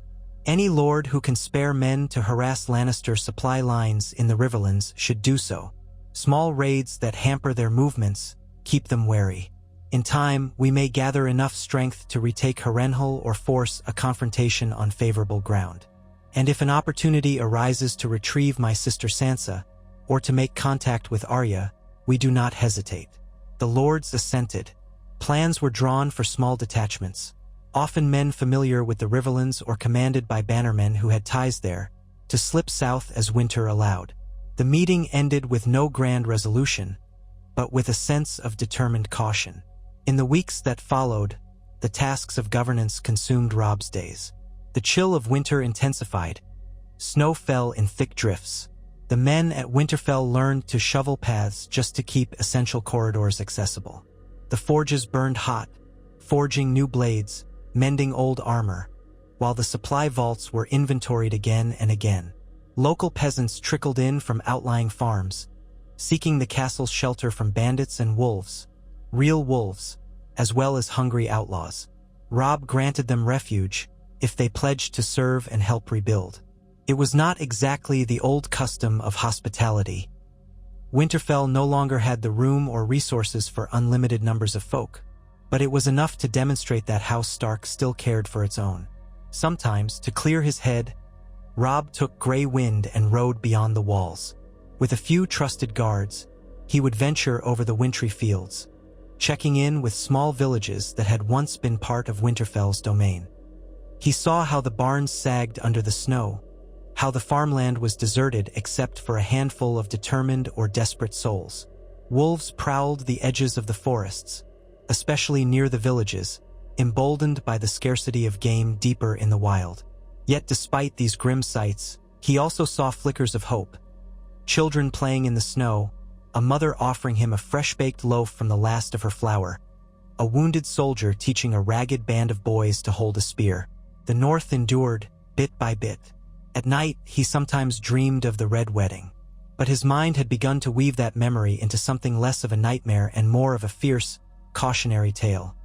Swords in the dark, crossbow bolts whistling, Grey Wind's roar, and Walder Frey's head rolling across the stones. He would wake sweating, heart hammering, but with a renewed understanding that he had triumphed over betrayal once. He would need that cunning and resolve again. One such night, as he sat up in his chambers, once his father's solar, now only partly restored, there was a light knock. He bade the visitor enter, and Catelyn appeared, wrapped in a heavy cloak. "I heard you stirring," she said. "May I?" She gestured to the chair by the hearth. Robb nodded. Grey Wind watched from the corner, muzzle resting on his paws, half asleep. Outside, the wind moaned through the damaged stonework. Robb sank onto his bed's edge. "Couldn't sleep," he murmured. "The nightmares." She inclined her head. "The nightmares." They shared a long silence. Her presence reminded him of childhood, of simpler times when a mother's embrace could banish fear. Now the responsibilities of a kingdom weighed on him, but he took comfort in her understanding. "Do you ever think," Robb said quietly, "of the cost, Mother? Of what might have happened if we'd fallen at the twins? Sometimes I imagine I'm living on borrowed time, that I cheated some cruel destiny." She folded her hands in her lap. "I do think of it. Every day, I thank the gods that you and I both survived. And Edmure, too. A part of me wonders if the old gods or the Seven intervened. But as for borrowed time, perhaps we all live on borrowed time in this war. Even so, you are here and the North needs you. That's no small blessing." He nodded, gazing into the flickering hearthlight. "We have to make it count. For Father, for the ones we lost at the twins, for the men who still look to me to lead them." He paused. "I feel like every decision is a test. If I fail, the North will break." His mother rose, came to sit beside him, and took his hand. "You're strong, Robb. Wiser now than you were a year ago, if harder. The burden is heavy, but you do not bear it alone. Lean on your bannermen. Lean on me. We all want the same thing. A free North, a safe home, justice for our losses. Justice for Sansa, for Arya, too," Robb added, voice husky. "I can't stand the thought of them in Lannister hands." Catelyn squeezed his hand gently. "We'll find a way, one step at a time. Keep faith." He nodded, and they sat in silence a while longer. Eventually she left, and he drifted into a lighter sleep, one free from red horrors. Morning came cloaked in pale gray light, the sky thick with clouds that promised more snow. Ravens arrived. Among them was a bird from Riverrun, carrying a letter sealed with Edmure Tully's sigil. Robb read it alone in the great hall's side chamber, while the fires were stoked and men trudged about with steaming cauldrons of oats. The news: Tywin Lannister had demanded Edmure's surrender and for Riverrun to open its gates. In exchange, Tywin would graciously spare the Tully family. Edmure, of course, refused, but the letter reported that Gregor Clegane had begun devastating the outlying lands. Dozens of farmsteads burned, peasants slaughtered. Worse, the letter said that Lannister outriders had crossed near Seaguard, clashing with Mal Lister men. The message ended with a plea. Could the king in the north do anything to relieve the pressure? Robb crumpled the parchment in frustration. He summoned Wendell Manderly, Greatjon Umber, and Galbart Glover, conferring about what force they could spare. After an hour of deliberation, they agreed to dispatch a small but well-led contingent, mainly cavalry from White Harbor and some hard-riding Umber scouts, to move south. Their mission: link with Edmure's men, disrupt Gregor's supply lines, and harass the edges of the Lannister host to buy time for the Riverlords. Robb himself would not go. The North needed its king, especially with the possibility of Ironborn raids. But the men he sent would bear his authority. Their commander was one of the Mallisters who had escaped the twins, a grim-faced knight named Ser Daemon Mallister, known for his cunning in small-scale warfare. Ser Daemon bowed to Robb in the courtyard before riding out. "We'll harry them, your grace, as you command. The Lannisters won't find easy pickings in the Riverlands if I have aught to say about it." Robb clasped his arm. "Fight well, sir, and if you see my uncle Edmure, tell him to hold fast. We have not forgotten him." With that, the riders departed in a swirl of snow and whinnies. Grey Wind watched them go, ears perked, as if he, too, wanted to join them. Robb scratched the wolf's neck. "Not this time, boy," he murmured. "You stay with me." In the weeks that followed, the cold deepened. Snowdrifts piled high enough to bury small huts. The men of Winterfell labored on, cutting paths with shovels and hauling logs to keep fires going. Ravens brought sporadic news. Ser Daemon's company had joined with Edmure's outriders and enjoyed some successes, torching a Lannister supply camp and capturing wagons of food. This forced Gregor Clegane to pull his lines tighter, slowing the devastation, but it did not stop it. The mountain was infamous for atrocities, and Tywin Lannister rarely stepped in to curb him. Another raven arrived from White Harbor. Lord Wyman Manderly wrote to report that his shipyards were working at reduced pace due to the weather, but still afloat. He had also formed a naval patrol near the Bight, capturing 2 longships of Ironborn raiders who foolishly tried to slip into northern waters for a winter raid. The men of House Manderly, enraged by the memory of what the Ironborn had done to the coasts, gave no quarter. The captured reavers were executed. Wyman's letter concluded with a flourish. The seas belong to the North as they ever should. Encouraged by these small victories, Robb pressed forward with domestic tasks. He reorganized the stewardship of lands whose lords had perished or turned traitor. Some minor houses were elevated for loyalty shown at the twins. The Freys' broken guest right still rang through the North like a curse. None wanted to be associated with Frey or Bolton. If a house had even rumored ties to the Boltons, they underwent harsh scrutiny before being allowed to keep their holdings. Despite the rigors of war, life found small ways to bloom. Babies were born to peasant families sheltering under Winterfell's protection, and once or twice a traveling bard or singer ventured north, lured by the legendary story of how the Red Wedding plot failed. They sang half-invented ballads about the Wolf King, the direwolf's mercy, and Walder Frey's severed head. Most of the time, the songs were crude, half-lies, but they brought some color to the grim halls. Sometimes Robb would listen from afar, not correcting their exaggerations. Let the South remember that betrayal had a price. Then, one bitter day, something changed. A new raven came from the west, battered by wind, nearly half dead. Its message was short, from a scout near the Rills. Ramsay Snow gathering forces within the Barrowlands. Reports of burned farms, seizing small folk. We fear he marches for Barrowton. Send aid. Robb felt cold dread coil in his gut as he read those words. Ramsay Snow, Ramsay Bolton, as he styled himself, was rumored to be the worst of the Bolton's cruelty given form. If he was truly mustering men, that spelled grave danger. The Barrowlands, south of Winterfell, were an old, storied region, scattered with ancient graves and lumps of earth marking the resting places of the first men's kings. Barrowton was its principal town, once loyal to House Dustin. The Dustins themselves had complicated ties to the Starks, but they were nominally under Robb's rule now. If Ramsay had set his sights there, it meant renewed unrest in the heart of the North. The last thing Robb needed was a Bolton revival. Word had it that some unscrupulous men gravitated toward Ramsay out of either fear or a hunger for cruelty.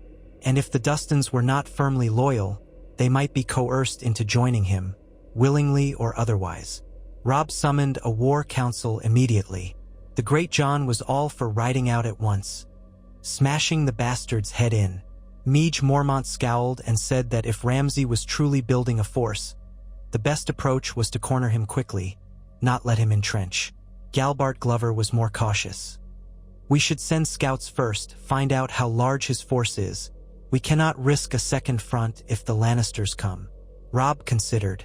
He had learned bitter lessons. Never assume you can swiftly crush a cunning foe, but also never let them gather momentum. A glance at Caitlin told him she, too, recognized that Ramsay could become a festering wound if allowed to remain. When he spoke, his tone was decisive. We ride south within 3 days. I will lead the main host. We cannot allow Ramsay Bolton to sow terror in the heart of the north. While we fight him, I want our watchers on the coast to remain vigilant for Ironborn mischief. We must also keep in contact with Riverrun. If the Lannisters make a sudden move, we'll have to adjust. But I will not let Ramsay roam free. The North has bled enough. That was that. The meeting dissolved into urgent preparations. A portion of the army, mostly the battle-hardened men who had marched with Robb through the war, prepared to mount up. The weather would be terrible, the roads near impassable in some spots. But they could travel along the King's Road that cut through the plains, forging ahead despite snowdrifts. Caitlin proposed to remain behind to oversee Winterfell, but Robb insisted she come if she wished. She had proven her resourcefulness. Caitlin, though, declined. My place is here, ensuring the castle holds and that the realm's governance continues. Go, do what must be done, and return safely. On the appointed day, Robb led his host out of Winterfell in a flurry of hooves, banners, and breath steaming in the icy air. Grey wind loped at his side. The columns of men wound through the gatehouse, their cloaks whipped by gusts of wind that carried bits of snow. The white fields stretched before them, treacherous but open, and they began the march. There were perhaps 2,000 men in total, some cavalry, some foot, a complement of archers. The Great John rode near Robb, a grin of anticipation on his face, evidently relishing the chance for battle.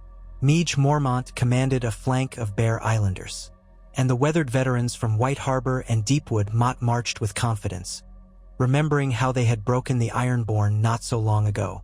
The journey was arduous.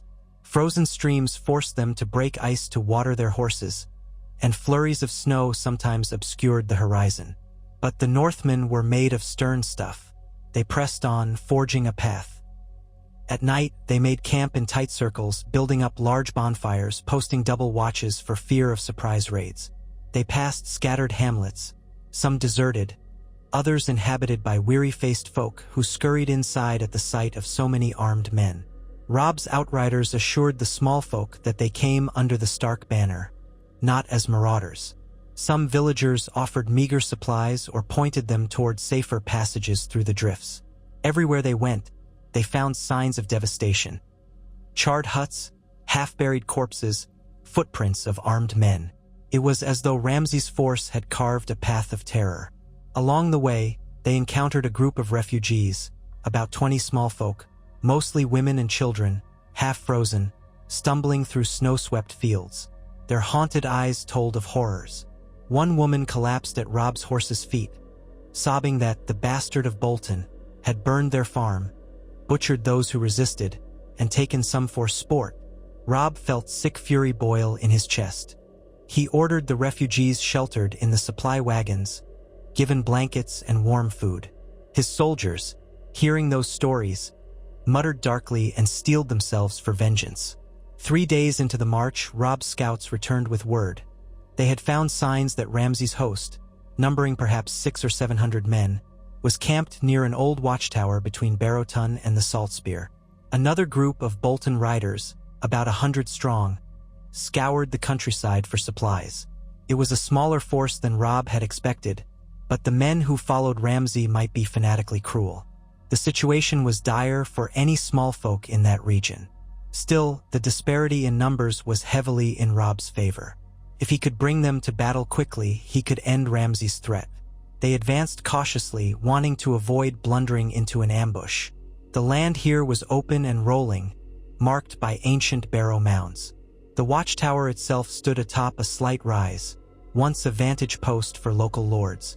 As Robb's army crested a snowy ridge at dusk, they spotted smoke rising in the distance, presumably from Ramsay's camp. Robb called a halt, scanning the terrain. Gray wind sniffed the air. The men spread out behind him, lances bristling, swords at the ready. Midge Mormont joined him, grim-faced. "We should strike at first light," she said, "when they're less likely to be on guard. If we move in the dark, we risk confusion." Robb nodded. "We'll encircle them, block their escape routes. If any attempt to flee, we run them down. I want Ramsay taken alive if possible. He must face justice for his crimes." The Great John barked a harsh laugh. "Aye, justice at the end of a noose, I hope." They made camp quietly, building few fires, posting sentries with care. The wind hissed across the barrows. In the distance, torches glowed near the watchtower, hinting at meager fortifications. Robb felt the old tension before a battle coil in his gut. He thought of his father, of the day Ned Stark had taught him about justice and duty. He would see Ramsay Bolton answer for what he had done. Dawn came in a sullen haze of gray. A light snowfall veiled the plain. Robb's army formed ranks, the Great John commanding the left flank, Midge Mormont the right. He personally led the center. Horns gave a muffled blast, and they began their advance toward the watchtower. The going was slow on the snowy ground, but they were determined. A vanguard of archers and outriders went ahead to flush out any patrols. Partway there, horns sounded from the watchtower as well. Ramsay's men had spotted them. Robb spurred his horse, urging a faster pace, determined to close the distance before the Boltons could flee or form a cunning defense. The watchtower rose starkly against the sky, ringed by a palisade of sharpened stakes. Smoke curled from half a dozen fires within. From the sound of frantic shouting, it seemed Ramsay's men were scrambling to prepare. Bolton archers loosed a ragged volley. Arrows whistled overhead, striking some of Robb's front ranks. Shouts erupted. The Great John roared, "Shields up!" Northmen locked shields and pressed forward. Return fire came from Stark archers, arrows arching over the palisade. Men cried out inside the encampment. Then Robb signaled the charge. The snow churned under pounding hooves. Gray wind bounded ahead, braving the arrow fire. The palisade was makeshift, logs half frozen into the earth. Northmen battered it with axes and rams, splintering timbers. Once a gap opened, Stark warriors poured in, swords flashing. The Great John led a wedge that broke the line of Bolton spearmen. Midge Mormont's Bear Islanders slammed into the flank, hacking with brutal efficiency. It was no battle of chivalry. Ramsay's men fought viciously, many wearing bits of flayed man livery, others dressed in scavenged armor. Their eyes gleamed with sadistic fervor or raw fear. Some tried to surrender, but the Bear Islanders were in no merciful mood, not after the stories they had heard. Heirs fought to the last, shrieking oaths to the memory of House Bolton. Robb himself drove through the gap, sword in hand. A pair of Bolton men lunged at him. He parried one blow, ducked another, and Grey Wind's jaws snapped onto a soldier's arm, crushing it. The man screamed. Robb ran the other one through, feeling the vibration of steel in bone. Blood steamed in the cold air. Glancing around, Robb sought any sign of Ramsay. The watchtower door was barred. The Great John seized a heavy axe and began chopping it down.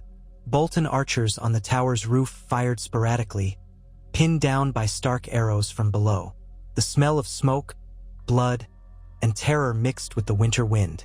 After a few desperate moments of close-quarters chaos, the watchtower door gave way. The Great John and his men flooded inside, Robb close behind. The interior was cramped, reeking of unwashed bodies. They ascended a winding stair, clearing each level of defenders. Men died on the stairs, blood slicking the steps, causing some to slip.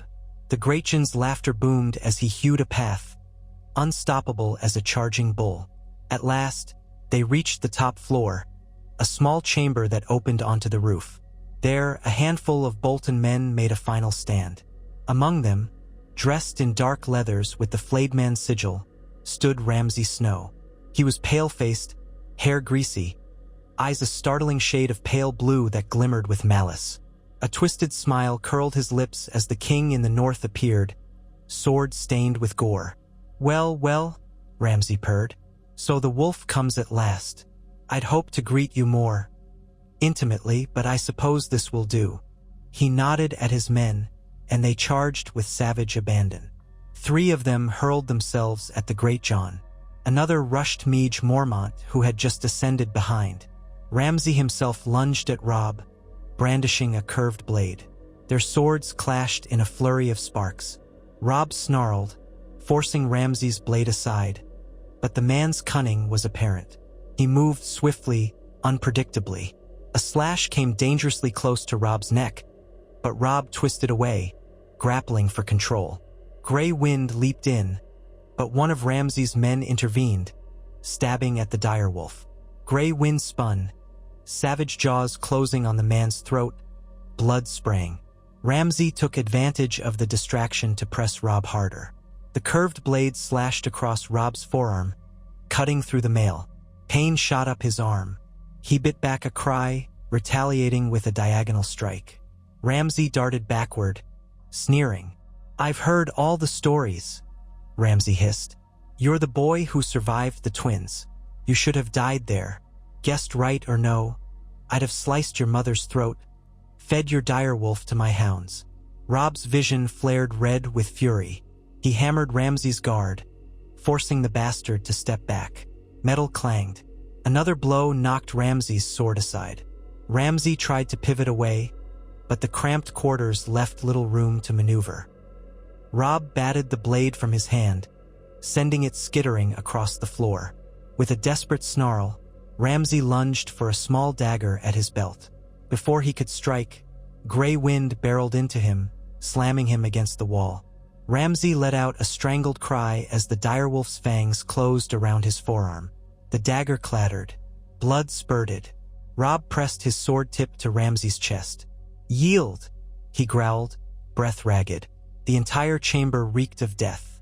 The Great John stood panting over 2 slain foes. Mage Mormont wiped blood from her axe. Outside, the fighting was subsiding, Bolton men either dead or surrendering. Ramsay, pinned by Grey Wind's jaws, spat blood. He glared at Robb with eerie calm, a flicker of madness in his eyes. "Kill me, Stark. I'll go to the Dread Fort in the afterlife. My father is waiting for me." A hush fell. Robb trembled with rage and pain, his sword arm slick with blood. For an instant, he wanted nothing more than to end Ramsay's life in a single thrust. But he recalled his father's lessons. The man who passes the sentence should swing the sword. And the North needed to see that justice was done properly. "No," Robb said coldly. "You'll stand trial for your crimes, and then I'll see you executed." He motioned to the Great John. "Bind him." The Great John grinned, though it did not reach his eyes. "With pleasure, your grace." Grey Wind growled, reluctant to release Ramsay's arm. But at Robb's command, the direwolf stepped back, muzzle stained with blood. Ramsay clutched his mangled forearm, sneering through gritted teeth. The Great John seized him and wrestled him into shackles. Outside, the sun had broken weakly through the clouds. The Bolton survivors knelt in the muddy, slushy snow, guarded by Stark soldiers. They numbered only a handful. Hundreds of them lay dead within the palisade. The bodies of Northmen also dotted the battlefield, though fewer. A grim hush had settled, broken only by groans of the wounded. Robb surveyed the scene, cradling his cut forearm. Blood seeped through the rent mail. A maester was summoned to tend him. As they worked, Mage Mormont oversaw the search for captives. The Great John dragged Ramsay into the open, where the men could see him in chains. Some spat, some cursed. Others clamored for immediate vengeance. But Robb's voice rang out clearly, if hoarse. "He will face the king's justice. Take him to Winterfell. Let all the North see this bastard of Bolton brought to ruin." Ramsay's face twisted, but he did not speak. Blood dripped from his ruined arm, forming crimson droplets on the trampled snow. The Watchers sensed that the old evils of House Bolton had been broken here, father and son, both undone by the Wolf King. More than one man whispered that the old gods themselves must be guiding Robb Stark's sword. First at the twins, now here. In the aftermath, they collected their dead, built pyres for them in the old northern custom. The men whose bodies were too battered or scattered to identify were laid side by side. Robb stood vigil as the flames licked at the frigid air, the flicker of fire reflecting on his solemn face. Winter snows drifted down, gradually smothering the smoke. The living nursed wounds, the maesters moved among them, and the talk soon turned to the future. Barrowton would need reassurance. The scattered farmland would need rebuilding. Another wound in the north would have to heal. They spent 2 days securing the area, ensuring no hidden Bolton pocket remained. Scouts hunted down stragglers. A few had tried to flee south. Meage Mormont's riders caught them. The king in the north's orders were clear. If they refused to yield, kill them. If they yielded, chain them for trial. The message was unmistakable. House Bolton was done. On the third morning, the host began its journey back to Winterfell, this time accompanied by wagons bearing wounded men and prisoners, with Ramsay in an iron cage that jolted over the uneven roads. Winter winds howled, and the men wrapped themselves in furs. More than once, Robb caught Ramsay staring at him through the bars, eyes gleaming with a strange mix of fear and defiance. Robb said nothing. He would not bandy words with a beast. The North would pass its verdict in due course. The journey took a week, slowed by the wounded and the storms. When at last the walls of Winterfell came into view, worn but still proud, a collective sigh of relief passed through the ranks. They trudged in, dragging the caged Ramsay with them. Those within the castle stared wide-eyed at the spectacle. Whispers spread like wildfire. The king in the north had captured the bastard of Bolton. Robb called a gathering in the courtyard. Catelyn stood on a wooden platform, expression resolute, as men and women crowded to see. Snow swirled overhead. Ramsay was hauled out of his cage and pushed forward, shackles rattling. The Great John and Meage Mormont took positions behind him, ensuring no chance of escape. Grey Wind stood at Robb's side, lips curled. "Ramsay Bolton," Robb proclaimed, voice echoing through the yard. "Bastard of the traitor Roose Bolton, you have committed crimes beyond count. Murder, rape, torture of innocent small folk, seizing lands by force, and raising arms against your rightful liege. For these crimes, I, Robb Stark, king in the north, sentence you to die." A hush fell. Ramsay let out a snarl, spitting onto the ground. Blood from his still healing arm stained the snow. "I regret only that I didn't burn more of you," he hissed, eyes flicking over the crowd. "You think you're done with House Bolton? Even in death we—" He got no further. Robb gestured to a headsman to step forward. But then the words of House Stark rang in his mind. The man who passes the sentence should swing the sword.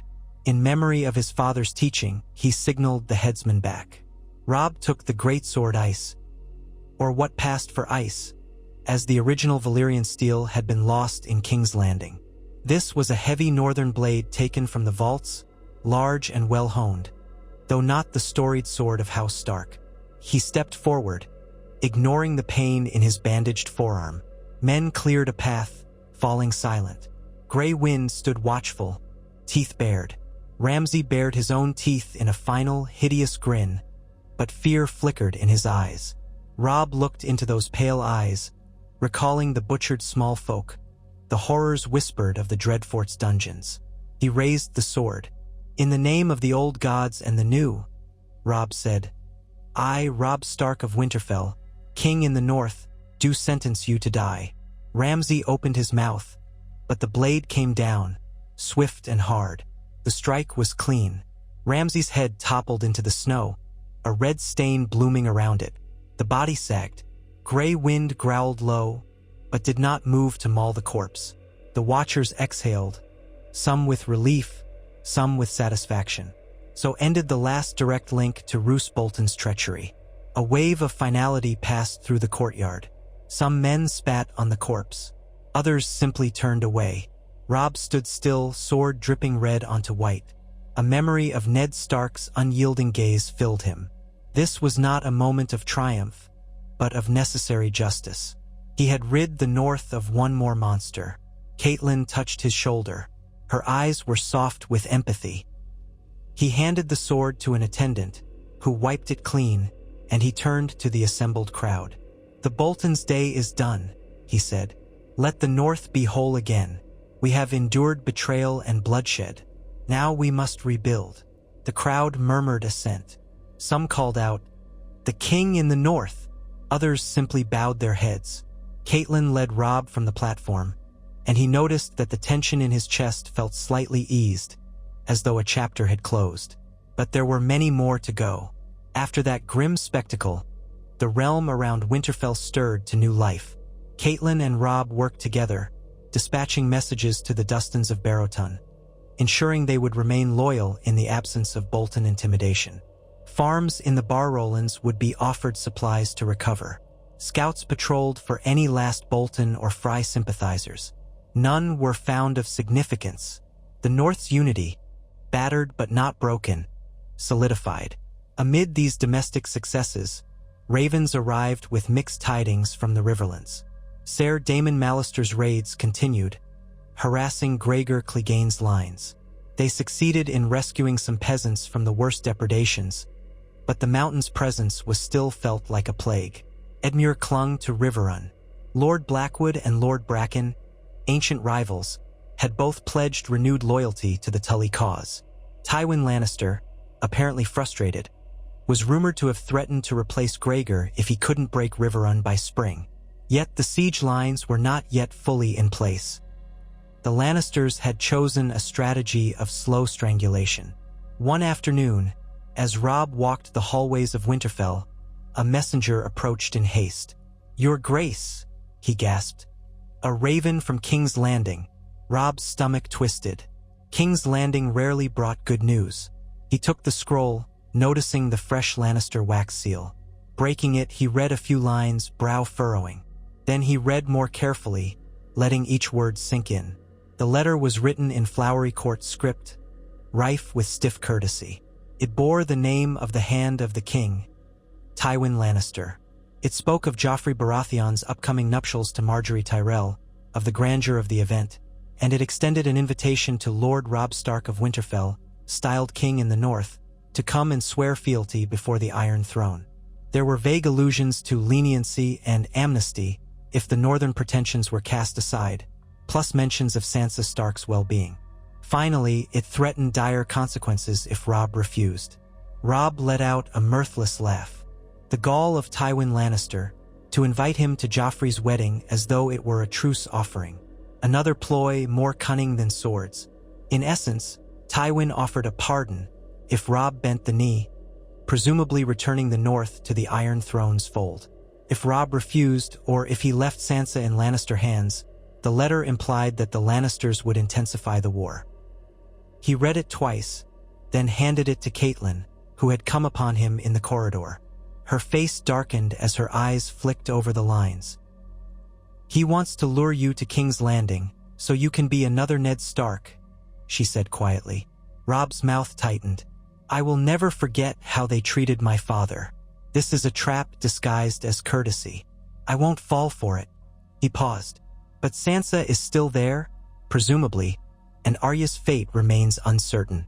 We can't let them keep her forever." Catelyn's voice shook. "What can we do? Attempt a rescue? Launch a direct assault on King's Landing? We lack the numbers for such a gambit, especially in winter." She closed her eyes briefly. "Unless... Is there a chance that a small party could infiltrate the city and smuggle her out?" Robb frowned. Tyrion Lannister once expressed a certain sympathy for Sansa, from what I remember reading in letters or hearing from the spymaster. But can he be trusted? Possibly not, given Tywin's dominance. The city is guarded by the Gold Cloaks and the Kingsguard. We'd need help from within. They fell silent. The letter seemed to leer at them, a reminder of how easily the Lannisters wielded Sansa's captivity as a bargaining chip. Robb finally said, "I'll compose a reply. I'll refuse the wedding invitation, stating clearly that the North will not bow. But I will demand Sansa's safe release, citing her as a mere child, and challenge them to prove their good faith if they truly desire peace. We both know they'll refuse, but at least it keeps our position in the open." Caitlin nodded wearily. "We can only hope that, somewhere, Sansa finds allies." So the letter was written and sent. Robb's refusal to bend the knee was couched in polite but firm language, referencing the Red Wedding ambush and other acts of perfidy.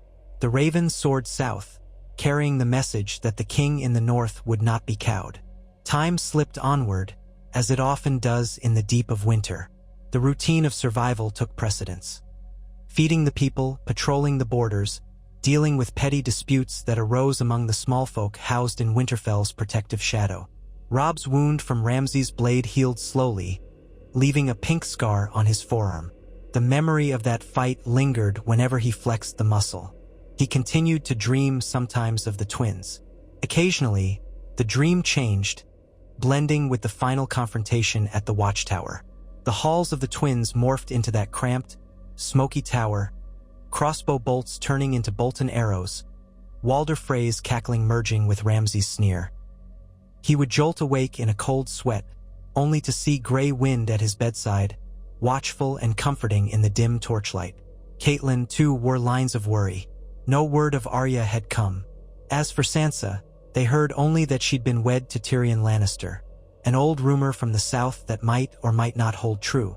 So, that complicated matters. Tyrion was rumored to be the least cruel of Tywin's children, but that was faint solace. Then, in the early spring, a spring that was mostly symbolic, for the north was still blanketed in snow, there arrived a raven from the Vale. It bore the seal of House Arryn, or more precisely, Lisa Arryn. Robb and Caitlin read it together. The gist: Lisa Arryn had no interest in marching forth from the Vale, but she expressed sisterly love for Caitlin and a vague willingness to negotiate a mutual defense pact if the Lannisters threatened the Vale or the Riverlands. She offered no immediate help. She demanded no immediate concession. It was a careful letter full of half-promises. Robb saw at once that it was Lisa's attempt to keep her options open, to see who would triumph in the end. "She'll do nothing unless it's sure to benefit her," Caitlin said bitterly. "I know my sister too well." Still, Robb wrote back diplomatically, acknowledging her words and hoping to keep open lines of communication. Even a reluctant Vale would be better than a hostile or neutral Vale.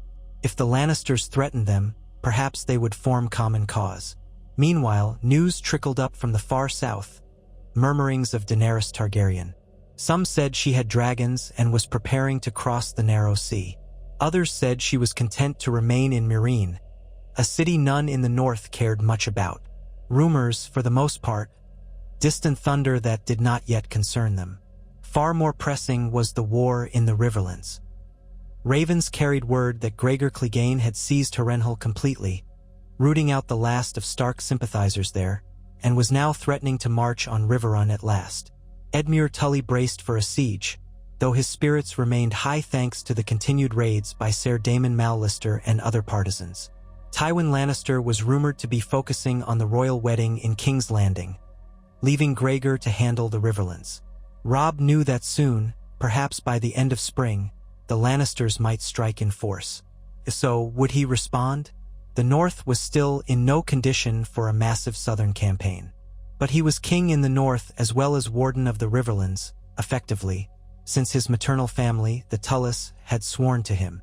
He could not let them stand alone. But for the moment, King Joffrey's wedding overshadowed the realm's politics. Rich and powerful lords from across Westeros flocked to King's Landing, hoping to curry favor. The Tyrells welcomed them with lavish feasts. Robb received second-hand accounts from traveling merchants who said the city was bedecked in golden banners and rose garlands, while the small folk starved or prayed for the war to end. Rumor claimed that Oberyn Martell of Dorne had arrived as well, seeking redress for old grievances. That might cause friction with the Lannisters. So the stage was set for high drama in King's Landing, while the North dealt with practicalities. Robb did not envy them their fancy feasts and backroom intrigues. He had his own concerns, forging alliances, stabilizing the North, and ensuring the Ironborn did not reassert themselves. Amid the drifts of letters in the Solar, one day, Robb noticed a battered old parchment sealed with the blackfish sigil of Bryn den Tully, the blackfish who had been abroad in the western riverlands. Robb snapped the seal eagerly. The message was short and direct, in the blackfish's no-nonsense hand. I have scouted near Seaguard. Lannister raids persist. No sign of major fleet movement. I go now to Riverrun to fortify with Edmure. Expect the mountain to attempt a siege soon. Any help you can spare would be wel. Come. If not, we do what we must. Robb frowned. Bryn den Tully was a canny soldier. If he was bracing for a siege, that likely meant the real push would come soon. That same afternoon, a rider arrived from Ser Daemon Mallister, reporting skirmishes near the village of Acorn Hall. The Lannisters had torched it. The small folk who escaped told horror stories of Gregor's men. Even so, Mallister's cavalry had inflicted losses on the Lannisters, capturing a small band of looters. Robb sat with these tidings, swirling them in his head. The war called to him, a pull of duty and vengeance. He could not ignore it forever. But if he marched south now, with winter still lingering in the north, what would become of his precarious realm? Wyman Manderley could hold White Harbor, the Great John could hold Winterfell, but that spread them thin.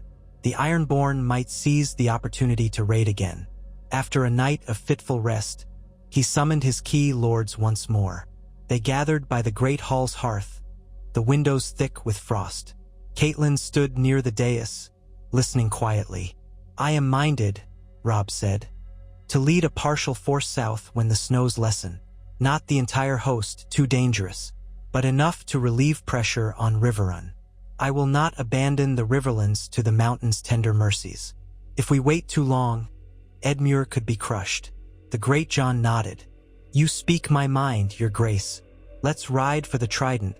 Teach these lions more lessons. Meage Mormont folded her arms. If you go, we must ensure no Ironborn slip in behind us. You'd have to leave a strong garrison. Manderley's men, Umbers, Glovers, that might reduce what you can bring south. Robb met her gaze. Exactly. We'll form two armies in effect. One remains here to guard the north, the other goes with me to the Riverlands. Once we reach Riverrun, we can coordinate with Edmure, the Blackfish, and Ser Daemon Mallister. Perhaps draw the Lannisters into a pitched battle near the Red Fork. Catelyn's voice interjected softly. And if the Lannisters are stronger than we believe, Tywin might join Gregor after the wedding, bringing fresh Tyrell or Crownland's forces. Robb inclined his head. That risk stands. But each day we delay, the Riverlands suffer more. We must do what we can. Better to strike a blow or at least hold them at bay, rather than watch them bleed our allies dry. If we do nothing, eventually the Lannisters will turn north again, and we'll have the entire force at our gates. No one offered a better plan, so it was decided. The North would divide its strength. Robb would lead a substantial host, though not as large as in the early days of the war, for the North had lost many men. The Great John, Meage Mormont, and Galbart Glover would accompany him. Wyman Manderley would remain with a considerable force in White Harbor, patrolling the coasts. Rickard Ryswell and other lesser lords would garrison Winterfell, aided by some of the Umbers. Catelyn would stay as well, ensuring stable governance. They would keep ravens in constant flight between the two enclaves, coordinating. And so, as the snows began a slow retreat under the feeble spring sun, Winterfell stirred with the preparations of war once more. Blacksmiths hammered out fresh arrowheads, squires polished armor, supply wagons were loaded with hardtack, salted meats, and casks of ale. Horses were shod, hounds readied. Grey Wind paced restlessly, sensing that they would soon be on the march again. One day, as the final muster neared, Robb walked with Catelyn atop the walls. The sun glinted off patches of melting ice, forming rivulets that trickled between stones. The air smelled of damp stone and the faint aroma of thawing earth. From this vantage, they saw the swirl of activity below. Men hoisting crates onto wagons, knights adjusting stirrup leathers, guards patrolling. Catelyn looked at her son, eyes full of worry and pride. "You're becoming everything your father hoped," she said quietly. But I wish you did not have to bear this burden alone." He gave a rueful smile. "I don't feel alone, Mother. I have your counsel and the loyalty of the North. But I do feel the weight of it. One misstep could be our downfall." She touched his arm. "You've already defied death once at the Twins, and again at the Watchtower.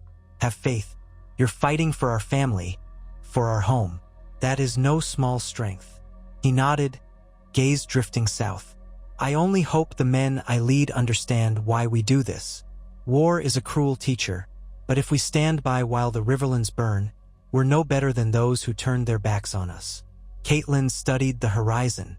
"Return safely," she whispered. "Bring our men home."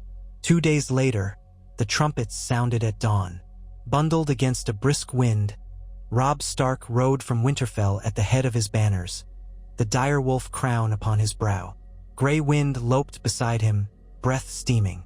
Behind came the columns of Northmen, Umbers, Mormonts, Glovers, a handful of Manderleys, and knights from lesser houses who had proven their valor. They carried the direwolf standard high, and with it the memory of the Red Wedding's reversal and the crushing of House Bolton. Caitlin watched from the ramparts. She did not weep, for tears had long since been shed, but her heart clenched.